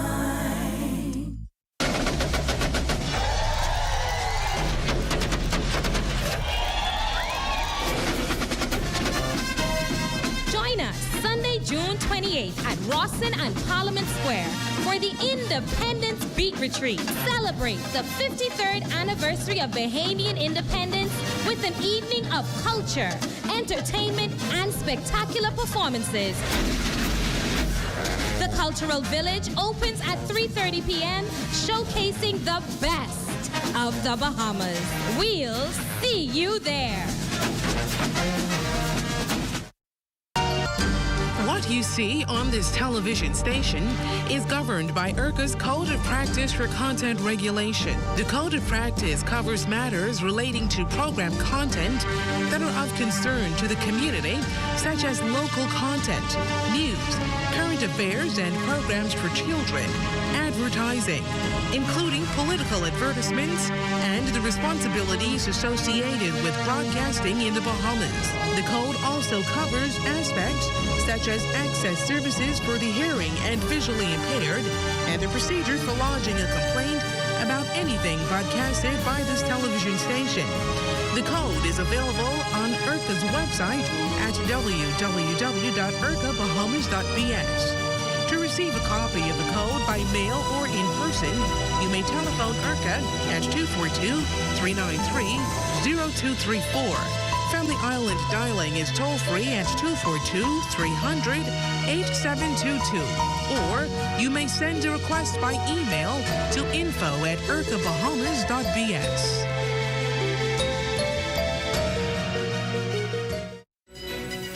And that does it for the National Report, but stay close. The Bahamas Tonight continues with Access Now.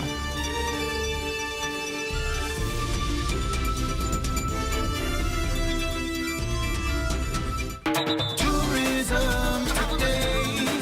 Bahamas tourism today. At the 71st meeting of the United Nations Tourism Regional Commission for the Americas in Paraguay, Minister of Tourism, the Honorable Glenys Hannah Martin, and Director General Latia Duncombe took part in the international discussions surrounding the future of tourism. We are here in Paraguay at the 71st meeting, the Conference of the Americas, which is a part of UN Tourism. Here it was important for the Bahamas to have a seat at the table, to be recognized, to have a voice, and to say of regional initiatives of mutual interest. And our Minister of Tourism, the Honorable Glenys Hannah Martin, participated in a panel, The Future is Female, and she presented a strong voice in women, gender parity, some of the initiatives. She was also a strong voice around the table from a regional perspective, thanking UN Tourism for the Bahamas Sustainable Tourism Challenge that was just held here in the destination, but also deliberating, sharing her views on matters of national and also regional interests. The Bahamas continues to be a very strong voice around the table. We're happy to be represented during this forum by our Minister Glenys Hannah Martin, along with myself and our Director of International Relations, as we continue these discussions.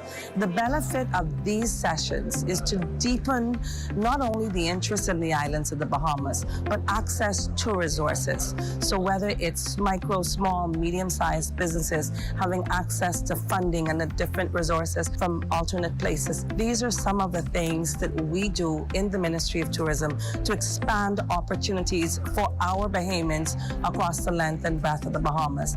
A very successful mission, and we're very happy to participate here. For more tourism updates, visit Tourism Today or Bahamas.com. I'm Michael Miller, and this is Tourism Today. The postal system readies for modernization. We'll tell you how tonight. Plus, the Nassau cruise port hitting another record, and those details are straight ahead. Also, Bahamian is running for office in the U.S. Senate. Stay close for that. And your Access Now Total Sports is coming right up.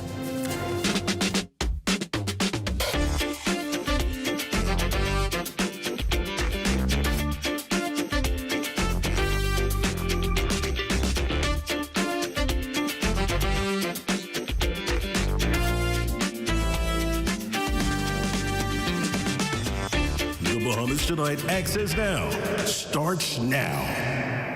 Good evening on this Monday. I'm Royston Jones. And I'm Marlena Leonard. Welcome to the Bahamas Tonight. Access Now. It doesn't take much to find something to complain about these days. A delayed flight, heavy traffic, a dead phone battery, or that one person who says, I'm on my way, and you know they haven't left the houses yet. That feels direct. I might be one of those people.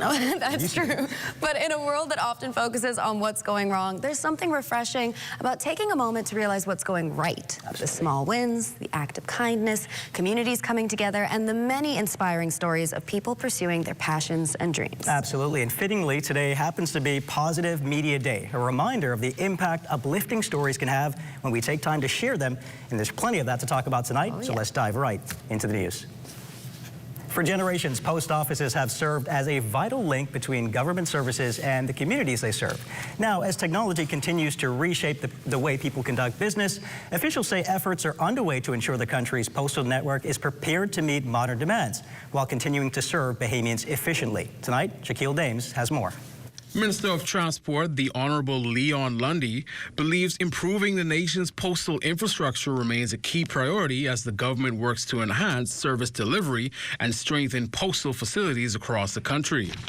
During his initial tour of post offices in the capital Monday, Minister Lundy outlined the broader vision behind ongoing investments in the postal system and savings bank network. This is one of the main connections between the government and the people of the Bahamas, so definitely we want to make sure when we're in the position to start modernizing the post office and all of the savings bank, we're doing it in facilities that are also upkept. So we had a number of facilities that were renovated this year, and we're moving into the next budget cycle where we'll complete all of the renovations with all of the facilities throughout Nassau. Those modernization efforts are expected to extend beyond technology upgrades alone.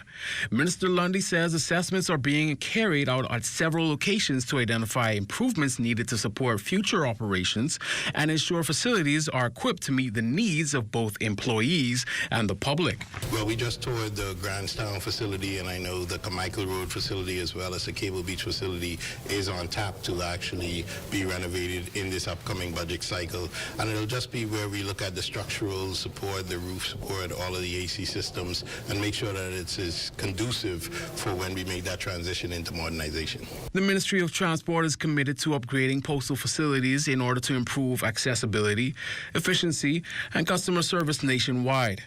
For the Bahamas Tonight, I'm Shaquille Dames. Thanks, Shaquille. Well, the Nassau Cruise Port recently hit a new single-day passenger record, welcoming 33,254 cruise passengers. Cruise Port officials say this milestone represents a major moment for the port, the city of Nassau, and the Bahamas' cruise tourism sector. The record day was driven by 6 cruise ships: Oasis of the Seas, Allure of the Seas, Mardi Gras, Carnival Celebration, Caribbean Princess, and Disney Fantasy, demonstrating strong multi-cruise line activity. The milestone exceeds the previous one-day passenger record of 30,538 passengers set on March 11, 2025 by nearly 3,000 passengers, representing an increase of approximately 8.9%. Nassau Cruise Port CEO and Director Mike Mora Jr. says this is a proud and meaningful achievement, adding that this reflects the strength of Nassau as a cruise destination, the confidence of our cruise line partners, and the dedication of the teams and stakeholders who support the visitor experience here. The achievement comes as Nassau Cruise Port has also been nominated for Caribbean's Leading Cruise Port 2026 in the World Travel Awards, further underscoring Nassau's growing recognition as a premier destination. Of course, anyone familiar with Carnival Cruises, you know to say OPA. Meanwhile, one Bahamian woman has her sights set on the seat in the U.S. Senate. She's a former Miami councilwoman, an educator, a business consultant, and community advocate. And she's throwing her hat in the race, hoping for a shot to represent South Florida in the Senate. LaDawn Davis has her story tonight. The aspiring politician is taking her message straight to the people. Shannon Igodaro says representing working families, seniors, and small businesses in the District 34 has been a lifelong dream, and she's spending weeks on the campaign trail, knocking on doors and making her case to voters. Families are concerned about the rising cost of living, obviously. Public safety is another one. Affordable health care is another one. Affordable housing. There's issues when people are sleeping on the side of the streets. We need to get real with what real politics should be about. Even after a stint as councilwoman for Miami Gardens, Igodaro continued to be a voice for the voiceless. She says a short turnaround time before Election Day has been a lifelong lesson, testing her resolve and determination. I said to my team, how are we going to do this? But you'll only, there's something, nothing beats a failure but a try. You'll only know you could win if you actually put your name in. And so my name is in. I qualified to run for Senate District 34. So once I've qualified, then I know that with the blessing of God and with the blessings of the people of Miami Gardens, with the blessing of the diaspora at large and the work that I have done, I know that I will win this seat. The aspiring Florida senator says she and her husband have both earned the trust of voters, having been elected to serve the city of Miami Gardens. She notes that they are the only husband and wife team to have run for and won elective office in the city's history. She believes voters should be given an opportunity to serve at a higher level, citing a lifetime of community involvement and public leadership. As a wife, as a mother, I truly understand the challenges facing those families. And because I've spent those years working directly with them and listening to them and building partnerships on the ground with schools and with our faith-based community. Igodaro, whose roots run deep in the Bahamas with her naval string buried in Montel Heights, says a future role in Bahamian politics is not out of the question, while her immediate focus remains on Florida's District 34 Senate race. She revealed plans to develop mentorship programs aimed at empowering young Bahamian women and helping to cultivate the next generation of leaders. For the Bahamas Tonight, I'm LaDawn Davis. Thank you so much, LaDawn. Still to come, our award-winning all-girls Bahamian STEM team returns home with gold and silver medals from International STEM Olympiad. We've got them in studio next. And of course, Diane Dorset has your Access Now weather. That's coming up next.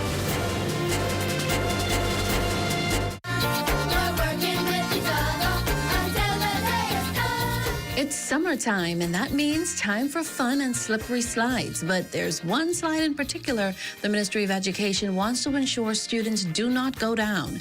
Education Officer Ingrid Johnson explains. So the summer slide is more commonly known as the summer learning loss. And the name itself gives you an idea what it is all about. It goes on that old saying, if you don't use it, you lose it. And so that's what the summer learning loss is all about. If our boys and girls don't use their skills, their reading strategies, their reading abilities over a long period of time, like a summer break, they are in risk of losing at least 20% of the learning that they have acquired during that academic year. And that's equivalent to about 2 months of learning. So how will this be remedied? The Department of Education has decided to release or create and release the National Summer Reading List. Now, on this list, it serves from grades 1 through 12, and each grade has about 5 or 7 books that not only help them to practice their comprehension skills, their decoding skills, but it also inspires them and entertains them. And so we have a wide variety of books from international authors and Bahamian authors. And parents, here's where you can find the resources. We encourage our parents and our students from grades 1 through 12 to visit our local libraries and our bookstores. We have not forgotten that we're living also in a digital age, so they're free to visit Amazon, purchase some of their books, and they're also free to visit our online Bahamian bookstore called Through the Pages. I'm Adama Williams for Ed Talk.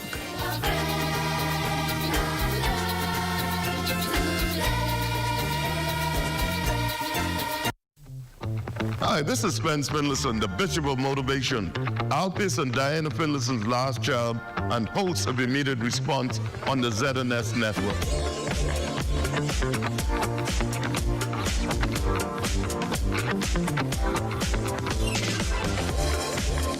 Be sure to tune in every weekday, Monday through Friday, from 10 a.m. to 12 noon for Immediate Response on the ZNS network.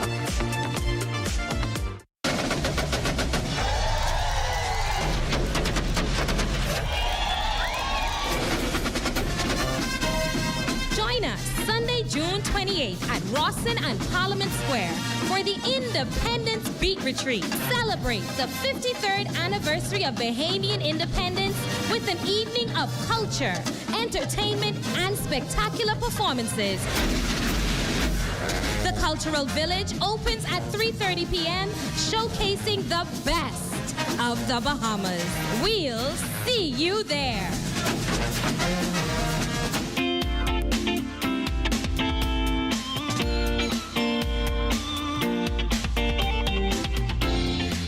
everyone. It's Monday, June 2nd, and it's time for your Access Weather Forecast. Your quick look at what's shaping our weather for the next few days. Hopefully, everyone had a nice weekend celebrating all the special fathers out there.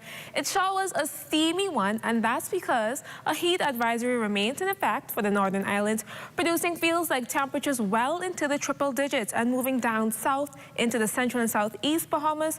You are under a dust advisory. That goes also for the Turks and Caicos Islands. The dust is creating hazy conditions, which will continue for the next few days. Now, the country is still under the influence of a high-pressure ridge, but if we look at our satellite picture, we're seeing some clouds over the northwest Bahamas linked to a mid-level trough, which could trigger showers and thunderstorms tonight and tomorrow in some areas. We'll also get a good amount of sunshiny days this week, but increasing moisture over the Northern Islands could raise shower and thunderstorm chances at least by Friday and going into Saturday. But elsewhere in the tropics, tropical cyclone development is not expected during the next 7 days. Now, looking at our 3-day boating forecast, in the northwest Bahamas tonight, we'll get southeast winds at 10 to 15 knots with seas at 2 to 4 feet and a low tide at 9:28 this evening. In the central and southeast Bahamas, east to southeast winds 12 to 18 knots, seas at 3 to 6 feet, and that small craft caution is still in effect. Then on Tuesday and Wednesday in the northwest Bahamas, we'll get southerly winds at 10 to 15 knots, seas at 2 to 4 feet, a low tide at 9:39 that morning, and a high tide at 4:06 in the afternoon. And finally, in the central and southeast Bahamas, tomorrow and Wednesday, east to southeast winds 12 to 18 knots, seas at 3 to 6 feet, with a small craft caution still in effect. If you're traveling tomorrow or just curious, here's a look at your international temperatures, which are brought to you by Royal Star Assurance.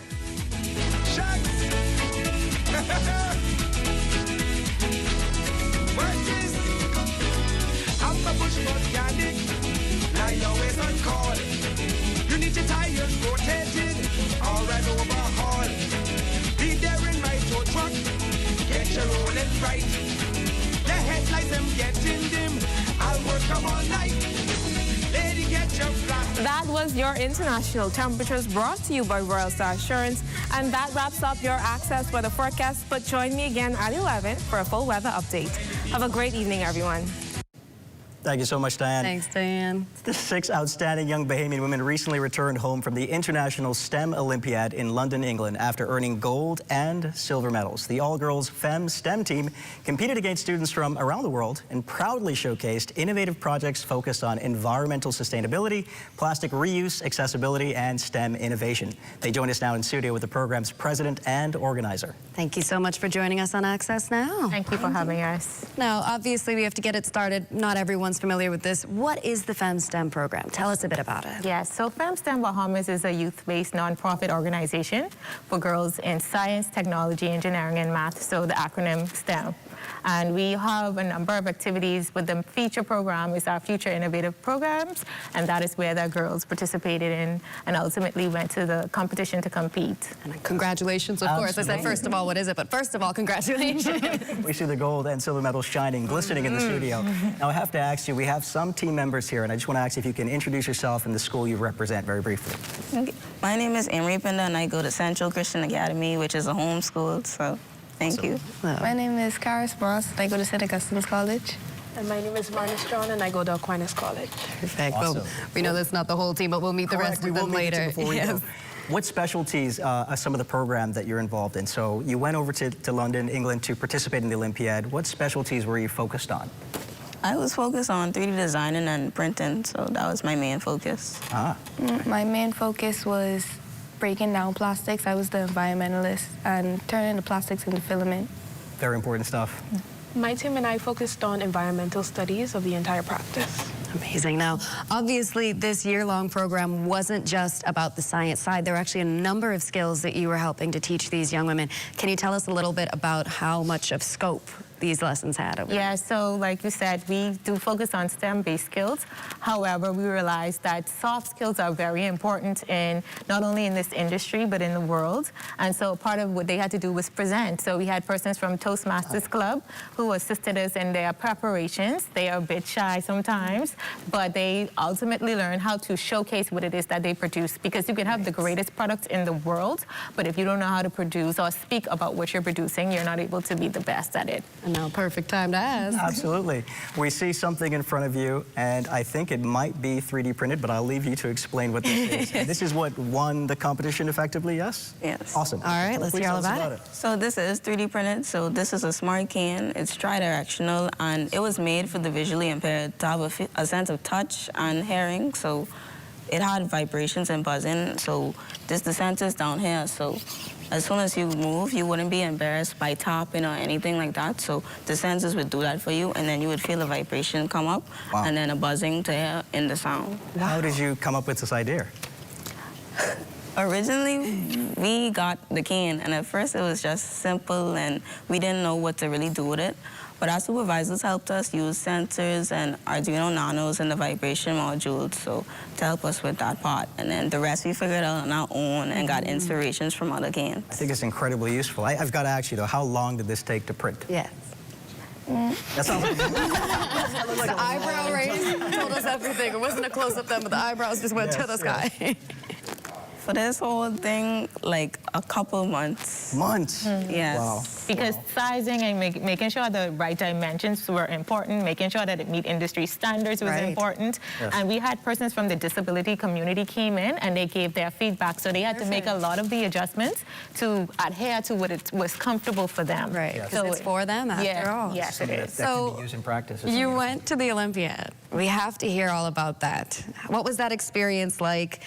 What was it like for you girls? Was it your first time in London? How are you feeling? It was very fun. I feel like we went there and we did what we were supposed to do. Yes, you did, as we can see by what you brought back, the hardware. Yes, And then what categories were you participating in? Our group was environmental sciences. Yes, and then our group was STEM presenting lessons. And we know it wasn't just you guys. They were being joined by your other teammates. Welcome on. Welcome, welcome. We have to say thank you to everybody who participated in bringing home the gold and the silver for us. Can you introduce these last two ladies for us, so please? we have Sonar Clark and we have Amelia. And they both attend QC and Aquinas College. So I don't know if they want to say a brief word or introduction. Yes, you're not Mike. Don't need to speak. Yeah, we would love to hear about how your experience was in London for this competition, which is such, a big thing. Our experience was a very great one. I was very honored to be able to represent our country internationally, and definitely enjoyed being able to be around people from all over the world and see the type of talents that they also had the opportunity. Absolutely. Awesome. Now, before we let you go, what's next? Really quickly, what's next? So they're going to continue, if they put in their interest, to continue this design, and then we'll launch our summer after-school program in the fall. So that's next. Wishing you all the best and congratulations once again. Yes, congratulations. Thank you so much. Now, of course, stay with us. We've got sports coming up with Amajal Knowles right after this break.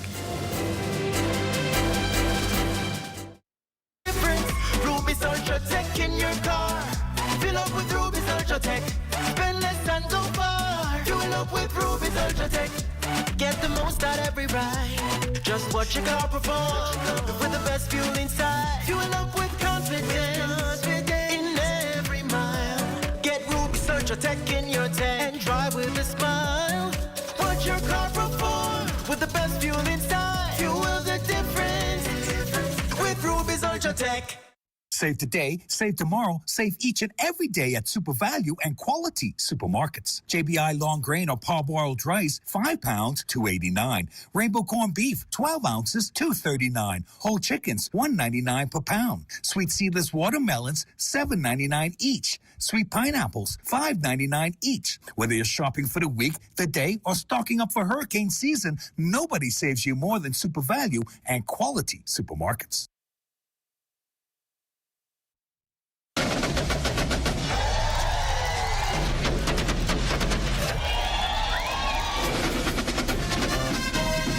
Join us Sunday, June 20th 28th at Rawson and Parliament Square for the Independence Beat Retreat. Celebrate the 53rd anniversary of Bahamian independence with an evening of culture, entertainment, and spectacular performances.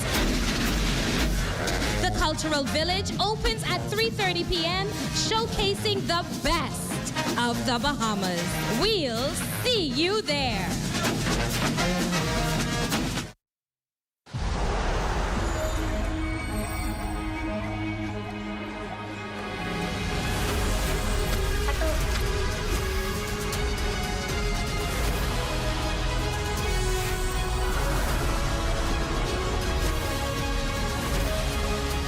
Step inside a world of adventure with Mandalorian and Grogu at Burger King.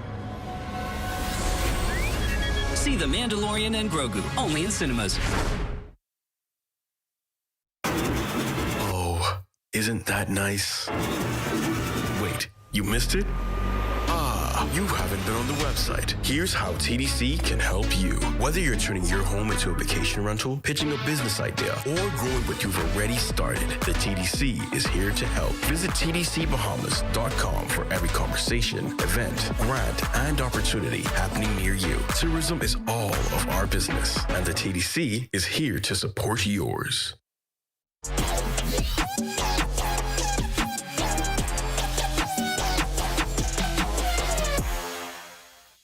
Welcome to your Monday Sports Check, everyone. I'm Swanson Gibson Jr. Topping sports. The B3A's junior and senior track and field nationals occurred this past weekend. Dozens of athletes showcasing their talent at the Thomas A. Robinson Stadium, bringing their absolute best in their respective disciplines. The competing talent participating with hopes of qualifying for upcoming international meets. In the women's 100 hurdles, Denisha Cartwright with the upset of the meet, beating indoor world record holder Devin Charlton with a time of 12.97 seconds. I just knew what I needed to do, kept everything forward, everything my coach told me to lock in, don't worry about the time, just execute, and I feel like I did that. I did exactly what he told me to do, so I'm excited. My main goal is just stay healthy, keep working on what I need to work on, and trust God, and whatever door you open up for me, then that's what it is. In the highly anticipated under-20 men's 400 final, Zion Davis clocking an impressive 45.64 seconds to claim the championship title. With this feat, Davis broke Wendell Miller Jr.'s national record of 45.91, which was set back in 2021. Javonja Valcourt capitalizing off her success at the NCAA Division I Championships, finishing first in the 400 in 51.01 seconds. A busy weekend at the Sports Center with the Andre Rogers Baseball Championships taking place just around the way. The past few days, the Bahamas' best youth teams across 7 divisions competed fiercely at the Blue Hill Sporting Complex and Andre Rogers Baseball Diamond, vying for a spot in Sunday's gold medal matches. In the 10 and under gold medal game, Grand Bahama Little League went up against New Providence's Freedom Farm, and it would be the Farmers coming out on top as the victors, shutting out Grand Bahama 9-0. In the under 14 gold medal match, the Junior Baseball League of Nassau and Freedom Farm would face each other, and it would be the Farmers getting another gold, escaping JBL in 6-5, claiming 5 of the 7 division championships at this year's Nationals. Head coach Lionel Ferguson Jr. discussing his team's resilience. We had a rough start with pitching, but we were able to make some adjustments and just try to will our way to a win. This is an awesome group of guys. They have great chemistry and they work well together. They understood the mission. They understood that this is a team game and we had to lean on each other to get it done, and that's exactly what we did today. And JBLN head coach Ken Adderley reflecting on his team's performance. I thought we could have won this game. Simple mistakes that we made costed the game. I mean, and then there was a few calls we thought the calling wasn't that great either. But that's baseball. And kudos to the Freedom Farm. They finally beat me because we've been beating them most of the time. So kudos to them, baby. And see what happens next year. Finally, in the under-20 men's division, the arch rivals would match up again, this time it being a different outcome, as JBLN would take gold from the Farmers, winning 5-3 and finishing the tournament with a flawless 6-0 record. From the diamond to the court, We are now 11 days away from the FIBA World Cup qualifiers, and the Bahamas senior men's national team is gearing up as they're set to compete against Jamaica and Puerto Rico. Team Bahamas is conducting a series of practices this week in Miami, Florida, getting their last reps in prior to competition in this critical FIBA America's third window.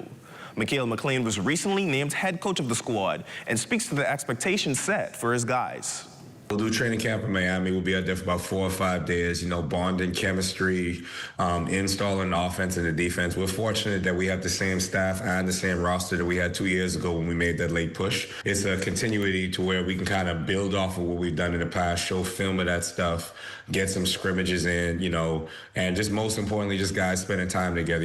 It's a process. A lot of these organizations, they've had the same teams over the past 5 or 6 years, and we're finally in a position where we got the same team from a year ago, 2 years ago, and we just can continue to build on what we've put forth so far. McLean also acknowledging the coaching personnel supporting him. My urgency, I would say, was hiring a really, really good staff. I talked to these guys about 2 months ago just to kind of make sure everybody was on board. Tum Tum had a chance to coach the team last year. He has a lot of experience. Nishad Maki, that's been a part of the team as well. Having him on staff, both of those guys leading our defense. Mikey Thompson, that played on the national team. So just starting with that, we got 3 former players on the coaching staff, and I feel like that's a really, really big deal. And then you add the Charles Allen that I went to high school and college with. That's with the New York Knicks, that's helping lead our offense. And then LJ Rose, our general manager, that's done an unbelievable job putting together a roster that's competitive, organizing everything for us to have all of the resources along with Moses Johnson. So, we got a really, really good staff. And I feel as though, put us against anybody, we'll be ready to rock out. The Bahamas is set to do battle with Jamaica and Puerto Rico on July 3rd and 6th at the Kendall Isaacs Gym. These series of games are important for the 242 as they aim to compete in the World Cup and climb the FIBA rankings. And that's been a look at your sports on this Monday. I'm Swanson Gibson Jr. See you next time.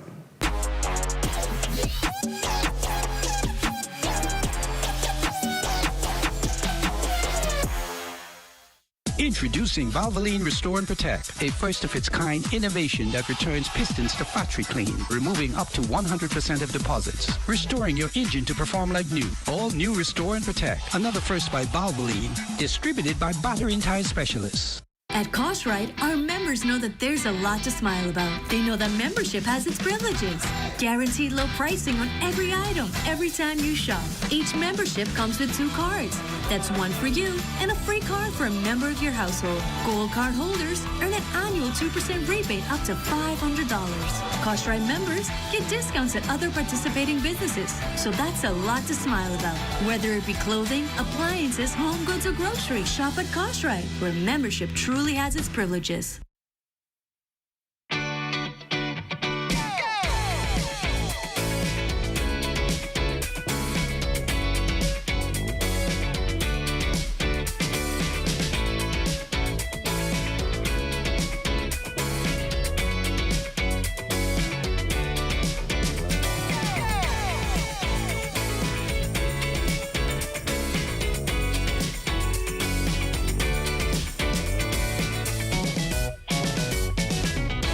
Some home items don't get enough attention until the wrong one fails. Let's talk about ladders, tubs, and toilets. A good toilet isn't just about looks, it needs a strong build, smooth flush, and easy clean.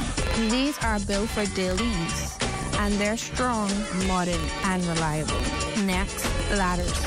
Whether you're fixing, painting, or working, your safety matters. It has a strong frame, a solid step, and proper grip. Whether you're fixing, painting, or working, your safety matters. A tub should feel solid, comfortable, and easy to clean, not thin and flimsy. These tubs are made to last and make your bathroom feel better the moment you step in. If you want strong toilets, ladders, and quality tubs, visit We Buy You Sell on Robinson Road. Send a WhatsApp to 636-8412 or shop online at wbusbahamas.com. Looking at a shot of Bacardi Road by drone pilot D. Shane Gibson. And it's time now for us to head to Bimini. Let's go.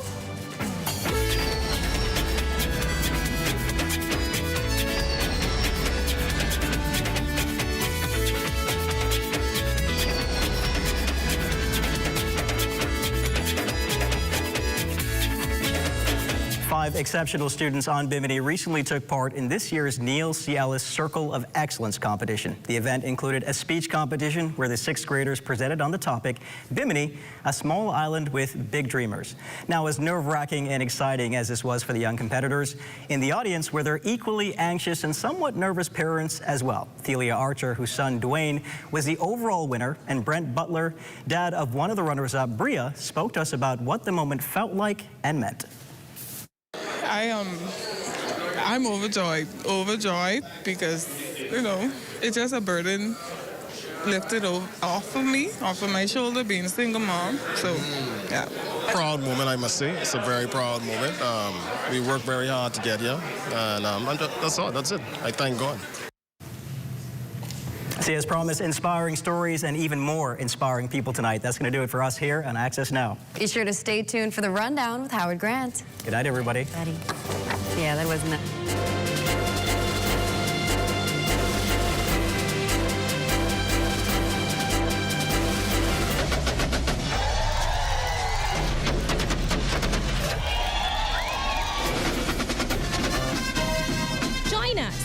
June 28th at Rawson and Parliament Square for the Independence Beat Retreat. Celebrate the 53rd anniversary of Bahamian independence with an evening of culture, entertainment, and spectacular performances. The Cultural Village opens at 3:30 p.m., showcasing the best of the Bahamas. We'll see you there. What you see on this television station is governed by IRCA's Code of Practice for Content Regulation. The Code of Practice covers matters relating to program content that are of concern to the community, such as local content, news, current affairs, and programs for children, advertising, including political advertisements, and the responsibilities associated with broadcasting in the Bahamas. The code also covers aspects such as access services for the hearing and visually impaired, and the procedure for lodging a complaint about anything broadcasted by this television station. The code is available on IRCA's website at www.ircabahamas.bs. To receive a copy of the code by mail or in person, you may telephone IRCA at 242-393-0234. Family Island dialing is toll-free at 242-300-8722. Or you may send a request by email to info@ircabahamas.bs.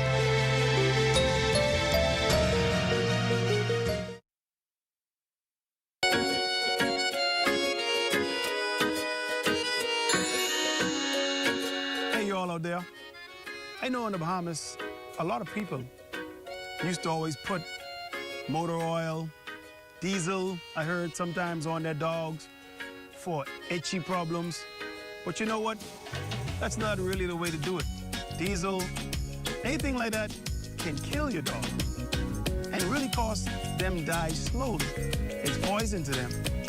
But Dawn, yes, simple Dawn. Just a couple drops of Dawn, lather them up, wash down your pet, rinse them off. This Dawn will do the job. Panusa's Dawn is environmentally friendly, and their skin will be fresh, clean, and pristine. And they will like it, and you will too.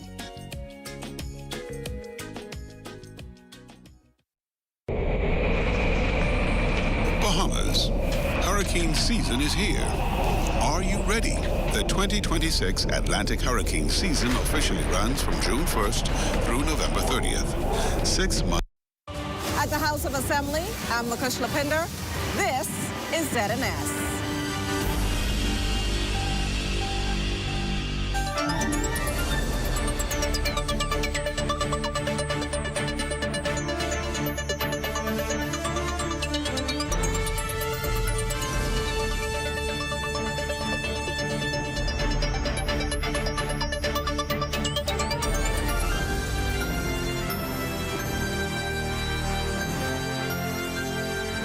Good evening and welcome to the Rundown. At the start of another week, we're not talking politics tonight, but we're going to talk a little international stuff. And by that, I mean tonight's show will be focused on the United Nations Multi-Country Sustainable Development Cooperation Framework 2027 to 2031. It's the regional roadmap that guides how United Nations agencies work alongside governments and partners to advance sustainable development priorities throughout the Caribbean. The United Nations Residence Coordinator for the Jamaica, the Bahamas, Bermuda, the Cayman Islands, and the Turks and Caicos, Dennis Zulu, is making an official visit to the Bahamas this week to discuss the topic. Welcome to the Rundown, my brother. Mr. Zulu, it is absolutely wonderful to have you with us. Delighted to be here. Introduce yourself. Let persons know who you are and your role. All right. So, good evening. Delighted to be here with you tonight. My name is Dennis Zulu, as introduced, and I'm the United Nations Resident Coordinator based out of Jamaica, but as you correctly stated, covering the Bahamas, Bermuda, Turks and Caicos, and the Cayman Islands. Now, people might be interested to know what the United Nations Resident Coordinator is all about.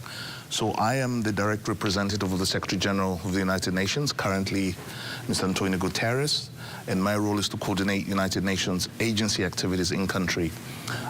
Several years ago, 2015 to be precise, the member states of the United Nations decided to have one single official of the United Nations providing oversight to the many agencies that operate across the world and in the Bahamas as well, who would then play a role of coordinating the different agencies in terms of the activities and programs of the member state. So whilst we still maintain the different agencies, I'm sure people are familiar with UNDP, FAO, WHO, UNHCR. My role really is to work with all these organizations and ensure that we work together as the UN, hopefully to bring about more effectiveness and efficiency, and you don't overwhelm the governments or the host governments with different requests at different times. So really my role is to coordinate the different activities that these agencies are implementing in country, including the Bahamas. So tell me about that. What's your primary objective here as a part of the UN? What's your objective here as you visited the Bahamas? Well, I mean, as I said, I also have responsibility over the United States. So I'm sort of the ambassador of the UN to the Bahamas, just like the other countries. So I usually come here quite often, really to touch base with the government of the Bahamas, as well as other stakeholders and partners that we have in the Bahamas. As you know, recently we had the election down here. So I'm here immediately after the election, really to renew our partnership with the government of the Bahamas, and also to hear from them what their priorities are going forward. The fact that we basically have the same government as we had previously makes things slightly easier, in that we hope that we'll be able still to have those relationships intact. Exactly, we still have those relationships intact, and we should be able to build on the many years of partnerships before. Talk to me about this. How can you describe that kind of a current relationship, given the fact that there is sort of symmetry, and we're going from one government to the exact same government? How do you describe that kind of a relationship between the United Nations and the Bahamas? Well, the Bahamas has been an important member of the United Nations for many years now. And we've had extremely very good relationships with the government across all the agencies that work in the Bahamas. And as I said, because of the symmetry, it makes things much more easier, let me put it that way, in terms of ensuring continuity of the programs that we've had with the government and the people of the Bahamas. And therefore, we're just here, first of all, to show our continued commitment to supporting the Bahamas, who, as I did say, also have a very big role to play in CARICOM. CARICOM as a regional grouping in which the Bahamas is an important member of. So with the current state of multilateralism across the world, we really look upon countries such as the Bahamas to continue supporting multilateralism, and therefore one of the reasons I'm here is to ensure that we work on the same page, we're on the same page with the government, but also seeing how we can build on from what we built on before. So this really delighted to be here and seeing how we can then move ahead. Tell me this, when you start to talk about those relationships and these roles and responsibilities, I know that I don't know whether or not it's this kind of pride in our heads, understanding where we exist throughout the entire Caribbean, and knowing our proximity to the United States of America, so forth and so on. But I'd like to know from you, what role does the Bahamas play within the wider Caribbean development within this particular, your development agenda? Yeah, well, I mean, the good thing, as I said, is the fact that the Bahamas is an important member of CARICOM, which forum really is used by member states of the Caribbean to put together and realign policies, programs, as well as national positions on international fora. We've had the Bahamas, and I think Bahamas is also preparing itself. I'll need to be briefed on this to see, but I believe that the Bahamas is also looking towards vying for a non-permanent seat on the Security Council. I think it's 2031, if I'm correct. I stand to be corrected.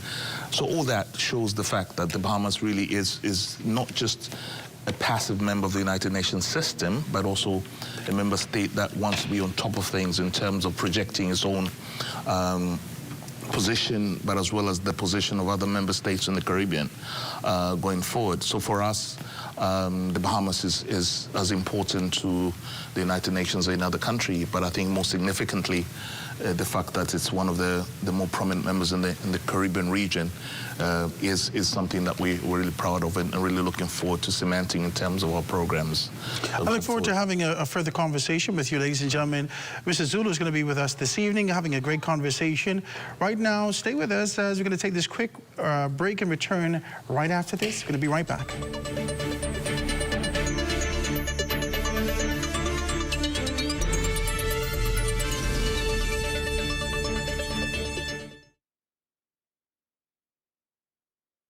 Behind every strong economy is a bold entrepreneur, and we're here to support them, island by island.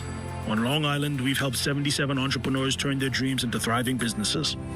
Through over $1.9 million in approved funding, the SPDC is strengthening Long Island's economy by investing in its leading sectors: fishing, transportation, and agriculture. No matter the island, every business we support strengthens the economy, starting with yours. SPDC, Bahamas. Ladies and gentlemen, let's make it a date. Saturday, June 27, 2026, 7 p.m. at Atlantis Paradise Island. It's the King Noah National Parkinson Foundation's 26th Annual Gala Charity Ball. Cocktails begin at 6:45 p.m. Food prepared by international chefs. Tons of prizes and surprises. Entertainment by the Royal Bahamas Defense Force Pop Band, DJ Gary Super Johnson, and the Dynamic Essence Band. Once again, it's Saturday, June 27, 2026, 7 p.m. at Atlantis Paradise Island. If you haven't already purchased your ticket, give us a call at 242-477-3782. That's 242-477-3782. With your help, we can continue to tell those with Parkinson. We are not strong, and I'll be your friend. Hi, this is Spence Finlayson, the Bishop of Motivation. I'll and Diana Finlayson's last child and host of Immediate Response on the ZNS network.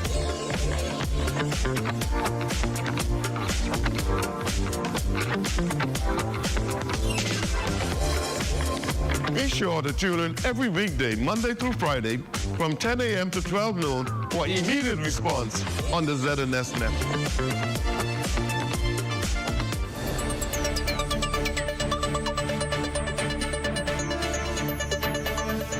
Welcome back to The Rundown. We're continuing our conversation with the United Nations Resident Coordinator for Jamaica, the Bahamas, Bermuda, the Cayman Islands, and Turks and Caicos Islands, Mr. Dennis Zulu. Let's talk about the multi-country sustainable Development Cooperation Framework for 2027 to 2031. What exactly does the multi-country sustainable development cooperation framework, and why is it important? All right, so as you know, there's 22 plus countries in the Caribbean, and the United Nations is basically present in all of them. But we do recognize the fact that most of this country are small island development states. But as the United Nations, we can't just come and work in a haphazard and random manner. So what we do is then working with the member states and the governments in this case and other partners is put into place a program which is called the Multi-Country Sustainable Development Framework, which is basically a blueprint for cooperation between the United Nations and the member states. So currently we're in one which runs out. We've had one which run from 2022 to 2026, end of this year. So we've used the last year or so to prepare the current one, which is 2027 to 2031. Now, this multi-country sustainable development framework, they're really a a synthesis of the priorities that the Caribbean has in totality. So we normally limit them to 4, and they range from priorities range from ensuring sustainable and equitable growth, to leaving no one behind, to looking at climate change and its impact on the Caribbean, and lastly looking at the rule of law and peace and security. So those are the broad priorities which have come and been identified, not just by the United Nations, but the United Nations working very closely with the countries in the Caribbean. So that's why it's called multi-country, because it covers the 22 plus countries in the Caribbean. Now, within the United Nations, the Caribbean really has been divided into 5. I'm the resident coordinator for the 5 countries, as I did indicate: Jamaica, the Bahamas, Turks and Caicos, Cayman, and Bermuda. I've got a colleague sitting in Trinidad and Tobago who's responsible for Trinidad and the Dutch islands. I've got a colleague sitting in Barbados responsible for the Eastern Caribbean, and I've got a colleague in Belize. So all these other people also work. So 4 governors, essentially. 5 resident coordinators, yeah. Coordinators. Yeah, for the Caribbean. So we all now come together with the different member states and put together this program, which ensures that it takes on board all the different priorities and synthesize those into 4. All right? But we do acknowledge the fact that the Caribbean, there's a misconception that the Caribbean is the same. It's not the same. No. There could be some similar issues here and there. So whereas the multi-country sustainable development framework will have those 4 priorities, now the next stage, and this framework was assented to by governments last week in Belize. So what's going to happen next is that this multi-country sustainable framework now provides the broad framework, but now the next step is to work with each member state, the Bahamas inclusive, to look at how we can then domesticate these priorities so that they reflect the context of the Bahamas. So the cultural identity that exists in this particular space. Cultural identity. You want to be able to ensure that it reflects that. Exactly, but also the sort of unique challenges the Bahamas may be facing, right? So we need to contextualize that in the document, and that what becomes what we call the country implementation plan. So are there strategic pillars we talked about, and I wanted to kind of expand upon leaving no one behind. You talked about climate change. You talked about the rule of law, peace and security, and inclusive and sustainable growth, economic growth. So those are the broad main pillars, and therefore we'll be working within those 4 to then look at the Bahamas and work with the government and say what specifically should we be working with in those 4 strategic pillars. So we're then providing local context to that. What have you identified here in the country to be able to be one of the things that you're leaning towards? Or you're going to be able to... We're going to start that right now. Saturday? Yeah. Well, no, not by Saturday. It will take a couple of weeks because we just got the whole program identified. But now we start a process of engagement with the government authorities to see which of those 4 should we be focusing on and putting a Bahamian context to it. But of course, I mean, the usual ones. We know we live in the Caribbean. The vulnerability to climate change is always significant, one of those things. Now, I didn't know whether or not it would be politically correct to be able to kind of dive into this concept. We know the geopolitics associated with that. And there's sort of an idea that has just emerged over the past, I want to call it 18 months or so, that actually almost from the United States of America really been able to quash a lot of the things our prime minister's actually been pushing for. What is the UN's position on this sort of an idea for climate change? Well, I think the position of the UN hasn't changed much. The science shows what the impact of climate change has been. The science shows what has caused these impacts, and therefore through various conferences. You must have heard of the COP conferences. COP26? Yeah, COP26. Our Prime Minister has been to everyone he's participated. Yes. Yeah. So that in itself shows the attachment that the government of the Bahamas has towards these international agreements. And in the United Nations and living in the Caribbean myself, but also looking at having experienced Hurricane Melissa in Jamaica and other parts of it, we know that this is really can be attributed to the different aspects of climate change. And the intense. And the intensity. Nature, it seems to be getting worse and worse. I told people that, I tell my partners in the people, I've been in the Caribbean now I'll be 3 years in September. And there's been a hurricane each year I've been here. And I believe prior to... So it's you? No. Well, I hope it's not me. So some people have told me that. Some people have said exactly what you're saying. But I'm saying prior to 2022, 2025. There'd been a long haul, but even when I don't want to be a prophet of doom, but I mean, Dorian is some years back, you know, and we see the frequencies becoming much more. But obviously, and the science is actually telling us that if we don't do certain things, then it's going to get worse. So in as far as the United Nations position on these programs on climate change, and I'm glad to say that the Bahamian government and indeed many other countries in the world still believe in the science and therefore taking or putting in place measures to actually mitigate these things that are happening right now. So for us, measures and programs and all these initiatives, and we're working quite extensively here in the Bahamas through various programs through UNDP and others to ensure that we mitigate the causes of these drivers towards climate change, and therefore for us it's business as usual, and in fact we're going to scale up and try and do more in that respect. I want to know about the MSDCF. How does it benefit everyday Bahamians? That kind of a translation is important. Well, let me tell you, so this morning I had a very wonderful meeting, a very good meeting with the Minister of Youth and Sports, who worked quite a lot in the past few years, and the fact that even through what we used to have before, what we call the Sustainable Development, is the Sustainable Development Goal Framework program, which we had with the Bahamas, really targeting entrepreneurs, women entrepreneurs in improving their business. And working very closely with the Bahamian Development Bank, we've been able to support a number of women entrepreneurs to start up their business, give them some grants, and see how these grants can improve their businesses, and they can run the business in a way that makes them grow or changes their livelihoods. So that's one case. We worked through the ILO, I believe, in putting into place an apprenticeship program, which is very important for our youths, because that prepares them for the labor market and the ability to secure jobs.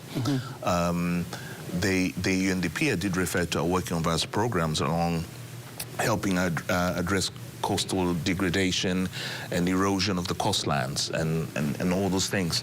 So that's happening. I think what we need to do more as the United Nations is basically sell a story much more, the successes that we are achieving, so that people are actually aware. And I think your observation is very valid, and we're actually looking at how we can work much more efficiently to tell the story and say, this is what we're doing in the Bahamas, and these are the results, and therefore we're not here just to talk about things, we're here to implement things and support those issues. I think a couple of years ago, now looks like too far away, we signed actually an MOU with the University of the Bahamas to see how we can work together with them to improve a lot of things, including the training, support their training programs, but also to use them as a resource in researching some of the things that affect the Bahamas. There could be developmental issues that affect the Bahamas. So we're using local knowledge, we're looking at local talent in the Bahamas to be able to inform our programs in that respect. So we are working with all sorts of government agencies. The UNDP worked with the Ministry of Finance on the debt management programs to ensure that the government maintain its policy positions on how it manages debt and how it can improve on its debt.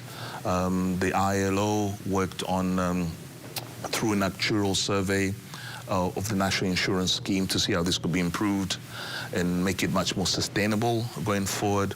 So all these things we're doing, but I think your question is legitimate in terms of how then do we know the average Joe, if you want to call them, someone in the street, what exactly we're doing. If you're working with the government, if you're working with the government and you're working behind the scenes, if there's no pronouncement and you show up, we're having great conversations, now the average person sitting there and say, well, how does this affect me? Not knowing that you're working with the agencies and the agencies responsible for being able to enact these particular concepts and ideas to the Bahamian people.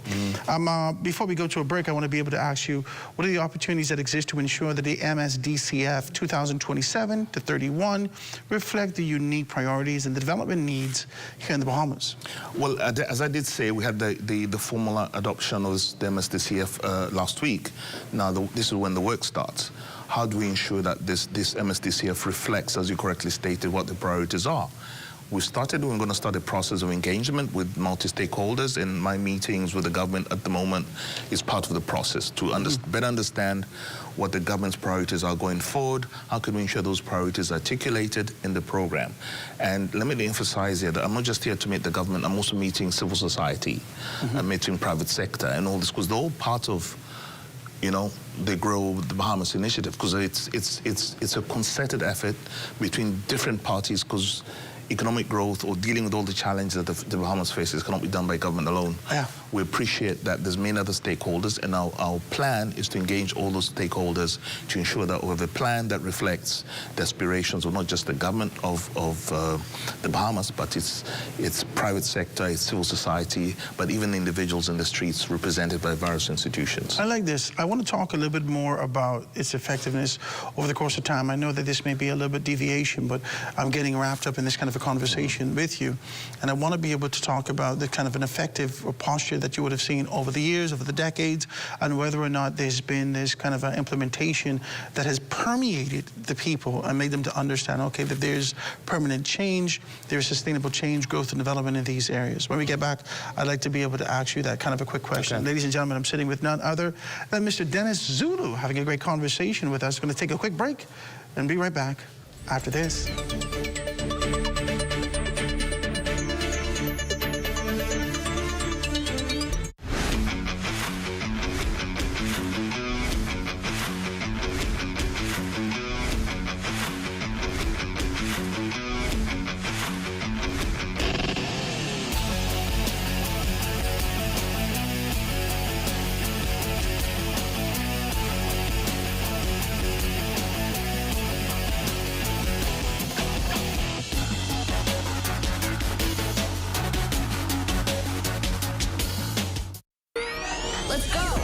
At Frame Studio, as soon as you enter the door, we showcase any individual that comes in there and make it feel like they are at home. The space itself is 1,800 square foot. Our psych wall, which is industry standard also, is 24 feet wide. You can do anything that you can possibly think of. At Frame Studio, under our theme, Now Create More, we look at Frame Studio as a canvas, and any artist knows a canvas is blank, and then you create whatever you want to do, right? So we have where you could rent tools. We even have workstations that people could rent out to anyone inspiring to do what I've done, or what my colleagues have done, or any other journey. I would say to you, don't be afraid. The worst someone can actually tell you is no. So if you have a vision, you have an idea, not everyone will get it. But if you believe in your vision, you believe in your idea, I say go wholeheartedly at it. For more information about the Creative Entrepreneurs Initiative and the Crafting the Bahamas workshops, email info@sbdcbahamas.com or call us at 461-7232. In a world where our health defines our future and the Caribbean stands on the front lines of climate change, rising NCDs and global challenges, knowledge becomes our greatest defense. Caribbean Medical TV is your guide on the journey to wellness and insight, featuring our region's own doctors, nurses, climate specialists and medical institutions. From physical well-being to the emotional and mental balance we all deserve. Caribbean Medical TV empowers you because building a healthier future isn't just a regional goal, it's a global responsibility. In the Caribbean, vitality isn't just a goal, it's a way of living. Connect with the region through knowledge, hope, and the power of Caribbean resilience on Caribbean Medical TV, where awareness becomes power. Join the conversation, join the movement. Be viewing Season 4 of Caribbean Medical TV right here on this station. The Hidden Disabilities Sunflower is a globally recognized symbol for persons with invisible disabilities. The Sunflower Lanyard made our journey less stressful, smoother, and more inclusive. REACH is proud to support the Hidden Sunflower Scheme, which makes the invisible visible. So far, the Nassau Airport Authority and the Nassau Cruise Port are Sunflower certified. So if you see someone with a Sunflower Lanyard, always remember to be patient and ask if they need some help. Please be kind and always remember to show respect. We wish to encourage more hotel operators with amenities such as water parks, restaurants, cinemas, government offices to join this initiative, making the Bahamas a more sunflower-friendly country. Please feel free to reach out to the REACH office at 328-4123, or you can reach out to the National Commissions for Persons with Disabilities at 396-8700.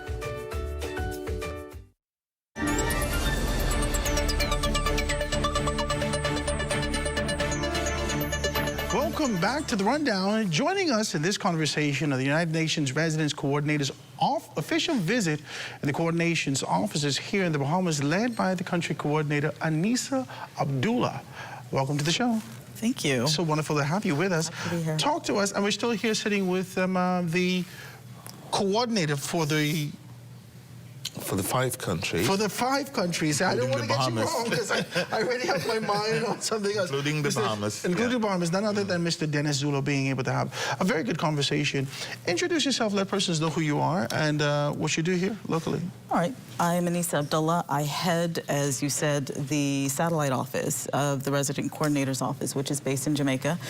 Dennis comes here from time to time, but my role is to really support the strategic planning that is led from our head office, as well as manage relationships with stakeholders. And sometimes that comes in the form of having capacity building, trainings, etc., convening stakeholder mechanisms. One of our annual functions is a partnership forum. But in between that, one of the things that we try to do is make sure it's ongoing. Dennis mentioned our signing of the Declaration of Intent with the University of the Bahamas. And the idea is not to just have that and, have it be a photo op, but really have that result into a deliverable that can tie into national development priorities. So the focus of the current research is on understanding the realities of the elderly and family island residents and tying that into not only the government needs, because I know that data is somewhat of a challenge, not just in the Bahamas, but in the region.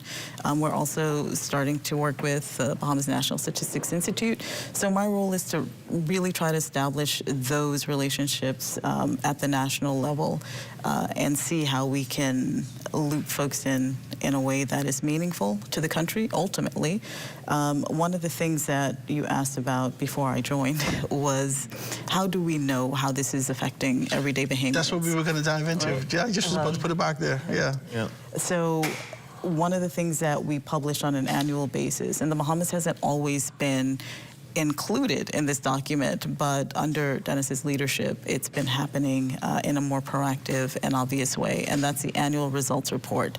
So it demonstrates all of the activities for the agencies that do participate. Not every single UN agency is a part of that reporting process. We're trying to encourage all agencies that do work in the Bahamas to be a part of it, but many of those who are part of the development system, whether they're based here, the vast majority are non-resident agencies, but still do work in the Bahamas.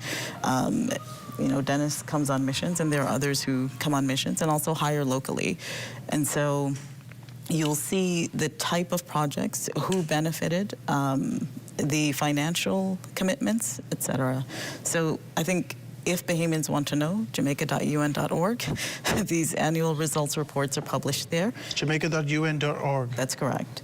And I think that's a good, it gives Bahamians and other stakeholders a good sense of what the UN development system has been doing in the Bahamas over the past few years. I think it's an excellent thing. I think it's a wonderful thing because for me, as I indicated to Mr. Zulu, the fact is that when we're sitting here, we see every so often, especially in the media space, that there are officials that show up and have an agenda or the objective of being able to say exactly what's what, but we don't necessarily know how that's impacting. We know that you're here, but we don't necessarily know how it's impacted. So it's always wonderful to be able to see that you're making a significant, and you really kind of pricked my curiosity. Given the fact that we're an archipelagic nation and we're broken up in this kind of a space, when you start to talk about the family islands, when you start to talk about the elderly and whether or not they have their needs being, I'm very interested to know sort of the findings that you had in those kind of projects and what you're doing. So we're hoping to have an event where we launch the results of that, that product, hopefully this summer.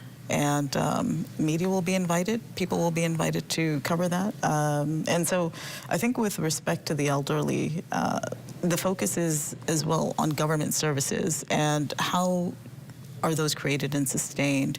We have in the region, but particularly in the Bahamas, and you saw this with the results of the census, the most recent census, that we have an aging demographic. Yes. But are the resources and the policies created, or do they exist, or do they need to be shored up to address that in whichever way makes sense for the Bahamas? Because obviously we have to contextualize it. Not we, the government has to contextualize it. I love how you're so diplomatic in saying that, because locally the language, especially that came from strategic spaces, whether that the opposition or the government, during the time of being able to recognize this post-census, was that our population is getting older.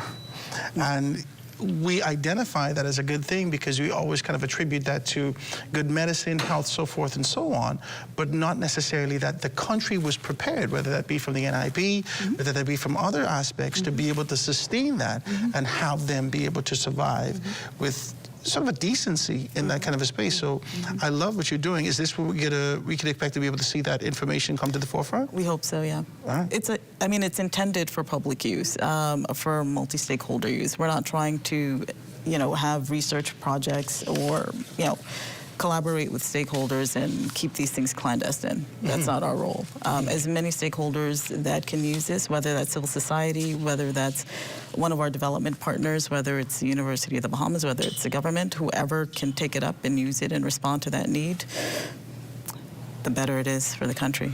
Tell me this, I want to put this before you. Which SDGs does the United Nations believe require the greatest attention here in the Bahamas? Dennis, take it away. Go ahead. Well, you see, so as you know, the 17 SDGs, I'll put it this way, the 17 SDGs which we believe, which are supposed to be complementary, and usually when we analyze these SDGs, we try and take a much more holistic approach. Sustainable Development Goals, guys. Yes, yeah. Sustainable Development Goals. We try and not focus on individual ones, because that takes away the fact that these are actually targeted, and we should be working towards addressing all of them simultaneously.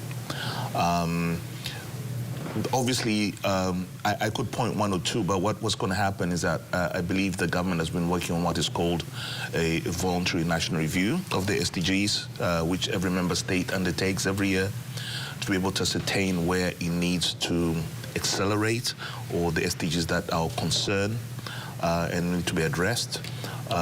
This process, I believe, was started. We don't know where it is at the moment. So hopefully, when the government finalizes the process, we support such processes. When the government finalizes this process, then I can, with in an objective way, tell you where we need to focus on. But I can holistically say that globally, there's no country at the moment which is going to achieve the SDGs come 2030 because of different challenges. I was just about to ask you this. And we can point to a lot of challenges along the way. First of all, there's the COVID crisis, which basically set back a lot of countries. Is this challenges, or this is just natural evolution? Like things are changing, shifting? Well, challenges as well. Let me say that in certain countries, there was obviously a lot of progress made, for instance, towards addressing poverty, SDG 1. There was a lot of progress made towards gender, addressing gender in disparities. There was a lot of partnerships. I mean, that's another area where, because that's SDG 17, we were looking at encouraging partnerships and doing a lot of work. To some extent, although we've had challenges in terms of the climate change and the targets, there's been a lot of consensus and efforts towards mitigating and working around addressing the drivers of climate change. Education is one SDG that has made good progress. So we can safely say, once we get the report from the government and when they're done with the process of ascertaining at what level or which ones will need particular attention, then I can safely come back to you and say, this is where I think we need to be focusing on. But at the moment, we're looking at what is called acceleration, and acceleration basically looks at all of them. in totality rather than focusing on one, because they're linked, they're interlinked. You can't address poverty without looking at education or food security, or even looking at Maslow's hierarchy. Yeah, exactly. Yeah. So they all play a role in influencing each other. So if you're going to have strategy in place, the strategy should be all-encompassing and target at all of them, rather than in a singular SDG. When we start to have this kind of a conversation, and we know this, and the reason I said evolution is because I believe that the global climate continues to be able to shift, right?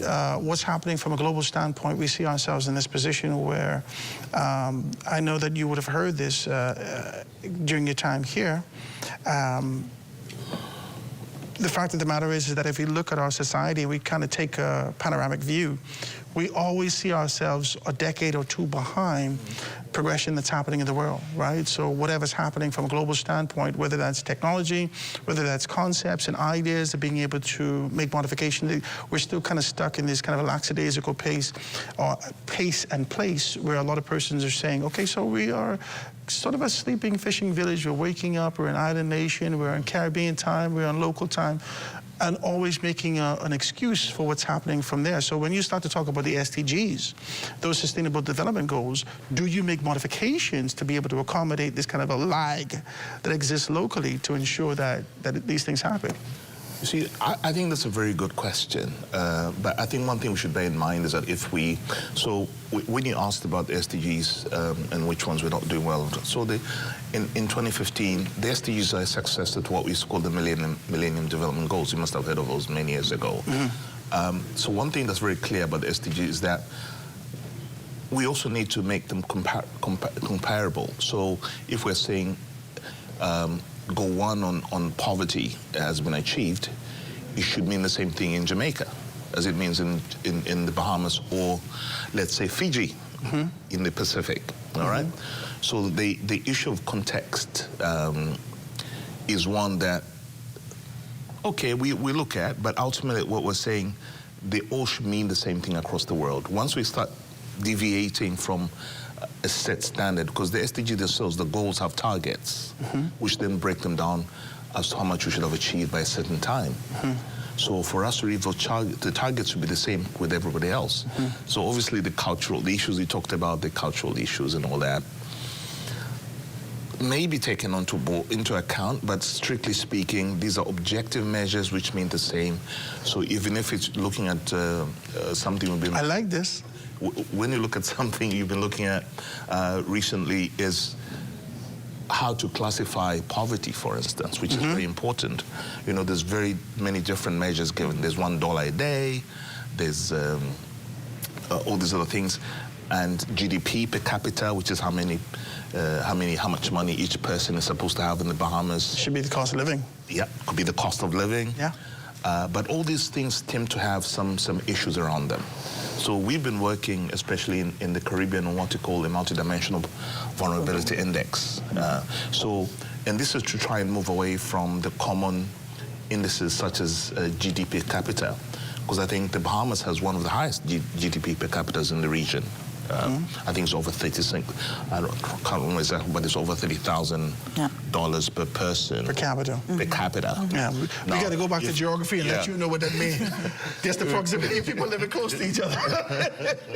Okay, good. So if I go out there and so GDP is basically how much you produce or how much the Bahamas collectively is worth.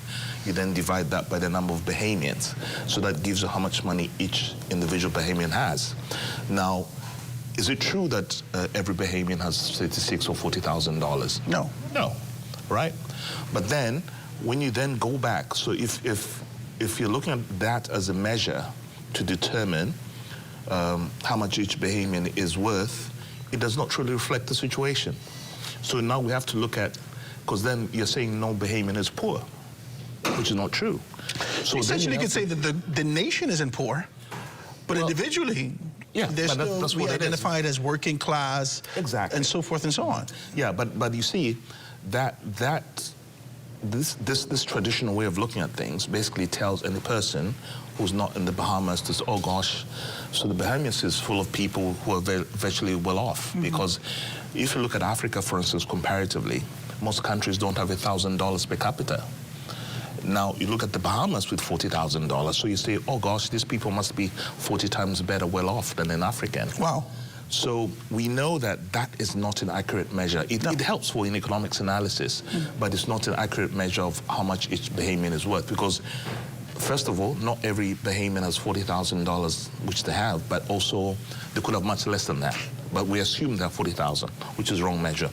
And also there's individuals in the Bahamas who have many times over the 40,000. Many times. Yeah, many times over that. So then when you're trying to put in place programs and interventions which are supposed to help people out of poverty, for instance, what do you look at? Do you look at that $40,000 per Bahamian as your measure? If you do that, then you're failing to realize and isolate the fact that there are many people in the Bahamas who do not have that 40,000. So what do you use then as an alternative measure? And this is where the multi-dimensional vulnerability index comes. So it's not just the 40,000 that you have, which is the Bahamian GDP divided by the number of people, but access to various services, for instance. How many Bahamians have access to good housing? How many Bahamians have access to healthcare? How many Bahamians have access to education, you know? So all those things put together, but also more importantly for the Caribbean, the whole discussion about vulnerability to climate. If there's a climate event or incident, how many of those Bahamians have resilient enough housing or services to be able to overcome the damage that comes with that? So it's a whole range of things that we analyze to then come and say, oh, okay, so this is where the Bahamas is, right? Rather than just using a figure. Just kind of chuck everybody into a bucket. No. That's so through what we call the agenda for the Antigua and Barbuda agenda for sustainable, for small developing island states. We are now looking at how, because this problem is not just unique to the Bahamas. No. Because most of these island states. I think that's one of the things that we share. Yeah. You know, as a region. Yeah. These tribulations that we go through, they may intensify in some areas a little better, you know what I mean? But they are a sense of sustainability that you could be able to identify, okay, they're going to have some of the similar issues that we have. And so you're working on these particular things. We're working on those things with the agenda for Antigua and Barbuda, agenda for small island development states, which was assented to do by all island states, not just in the Caribbean, but also in the Pacific, to see how we can have a true picture of the level of vulnerability for every islander, whether they're Bahamian, the Jamaican, the Bajan. So that for us is a very important, because then only then can we put into place interventions that will adequately address those vulnerabilities. Using just one simple term doesn't do it, doesn't cut it. Before we go to a break, very quickly, where's the Bahamas made the most progress towards achieving those SDGs? Well, you've asked the question in a roundabout way now, because in terms of... we talked about it. Yeah. We talked about the variation that exists, and now tell me the specific area that we would have been able to see. I think there's been significant investment in climate action and climate-related processes and disaster risk reduction, particularly post-Dorian. And so... I was just about to say that. Yeah. I was going to be decent and say post-21, right? So... But I like you say post-Dorian. Post-Dorian. I mean, I was working with the government of the Bahamas and was seconded to NEMA to support the response to Dorian. So I was seconded to NEMA for 2 months, and that, I mean, it brought to the forefront so many challenges. And I mean, again, there's a new structure, et cetera. We don't know how resilient the structure is going to be, but certain things have come out of that. Now we have national humanitarian standards. Now we have certain mechanisms that didn't exist prior to that to try to increase our resilience. And I think that's a promising step. I also like what we're doing with youth. He mentioned that we met with the Minister of Youth and Sports, and I think that integrating youth in more meaningful ways and having them be at the table and actively contributing and not just, there as tokens, I think that is significant and it matters. So yeah. Well, when we get back, we can talk a little bit more, guys. We're going to take our final segment on the next side of this break.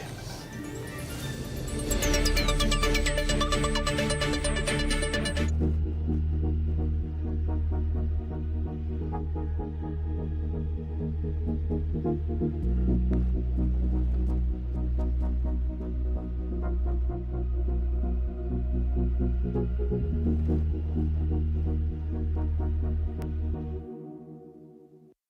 at Lorix Duty Free, Bay and Parliament, Old Fort Bay, Marathon Mall and Palmdale. The internet isn't just for surfing. There's a sea of shoppers buying online, and you can connect with them on Tingsy. Tingsy is the SBDC's online storefront built for Bahamians. Take your business to the next level by selling to customers online, both at home and around the world. People want Bahamian things, and if you got things to sell, sell on Tingsy. Find out how you can connect with a sea of buyers by visiting tingsybahamas.com. After I was in a plane crash in June 1983, I lost my left arm. I had some good friends, came along, fishing guides. They said, man, we can teach you to fly fish. Exuma, exuma. Can you see? Look at it, man. One of the nicest places you want to be in the world. There were challenges learning to cast, learning to put a fly on a leader, learning to tie the different knots. For me, as a handicapped individual, as a matter of fact, I don't really feel handicapped because I could do everything, man. Anything anybody could do, I think I could do it too. Because with your mindset to do anything, no matter what you are, what you look like, what's happening to you, you can do it. Persons in our positions, it's hard to get fundings and very, very expensive. SBDC would be helpful in regards to help funding people with disabilities. So nothing is impossible if you're disabled. Any kind of disability. Put faith in God and trust God. Believe you will overcome.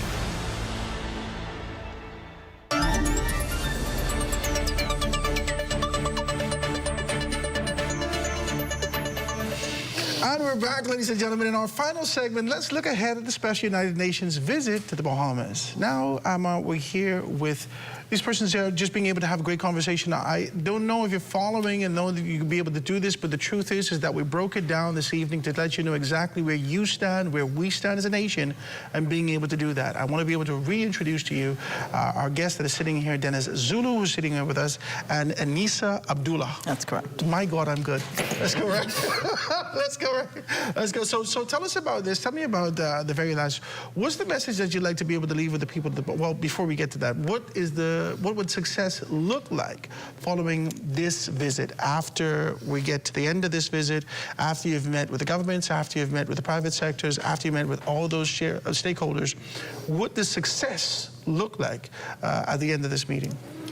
Well, I think for me, what's important really is as I did say, that we now have opened a new chapter, if I may say, with the government as it is, having worked with them previously and looking forward to working with them now, having clarity in terms of what their options and what their priorities are going forward, and being able to understand where the United Nations can help and assist will be success for me, because only then can we come back and say to the Bahamas, yes, we hear you, we know where your priorities are, and this is where we can support you.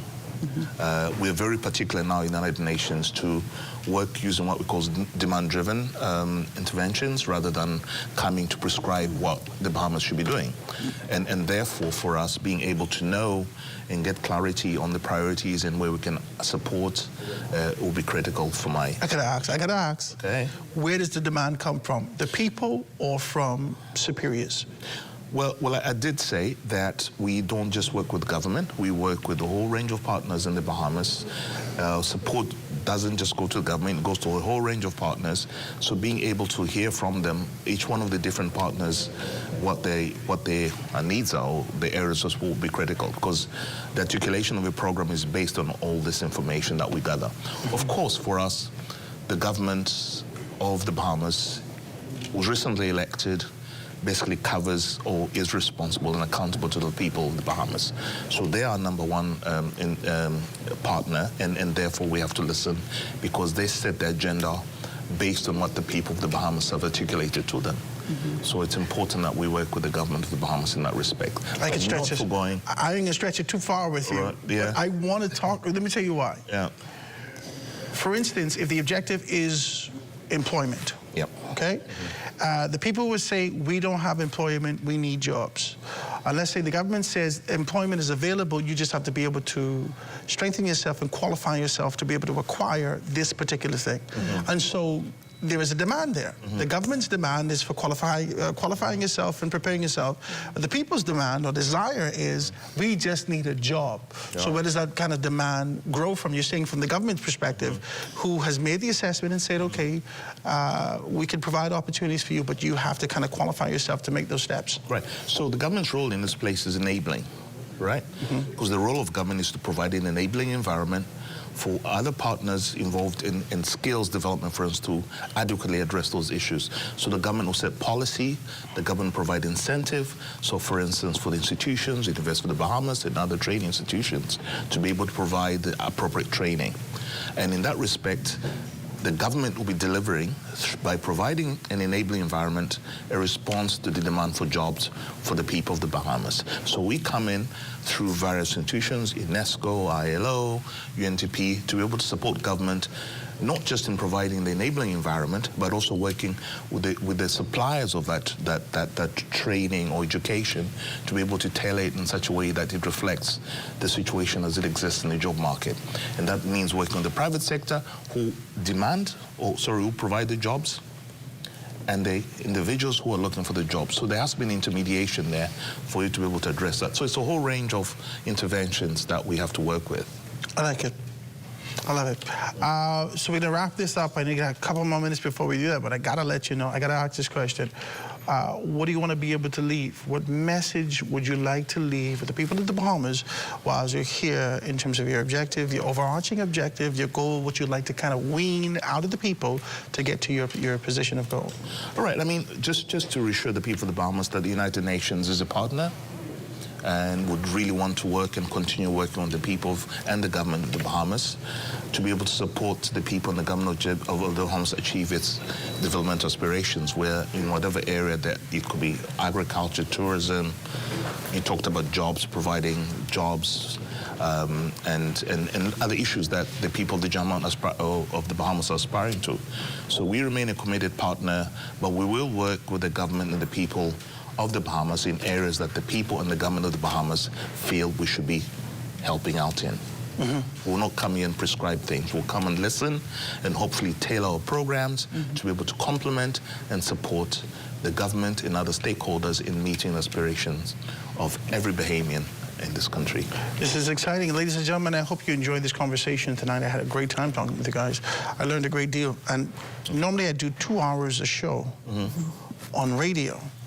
I got a million questions for you. But this let's do that. I got a million questions, right? And so, but I really enjoyed this. I want to thank you so much for being able to open up the eyes of persons that make them to understand your strategic position, what you do, and how you help to ensure that there is a sense of sustainability, continuity, growth, development in these particular areas. All right, Mr. Dennis Zulu, ladies and gentlemen, and Anissa Abdullah. I'm very good at this stuff. That does it for us here at The Rundown. Be sure you stay locked in here at the ZNS Network for the Bahamas Tonight at 11 p.m. It's the final newscast in the country with the latest in news and information from Corvell Pyfrom. From all of us here at ZNS, I'm Howard Grant. Thanks so much for joining.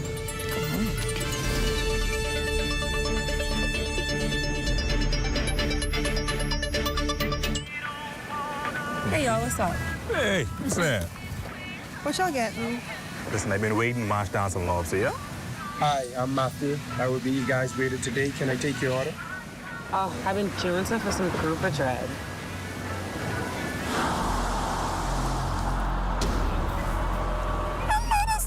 Y'all see this?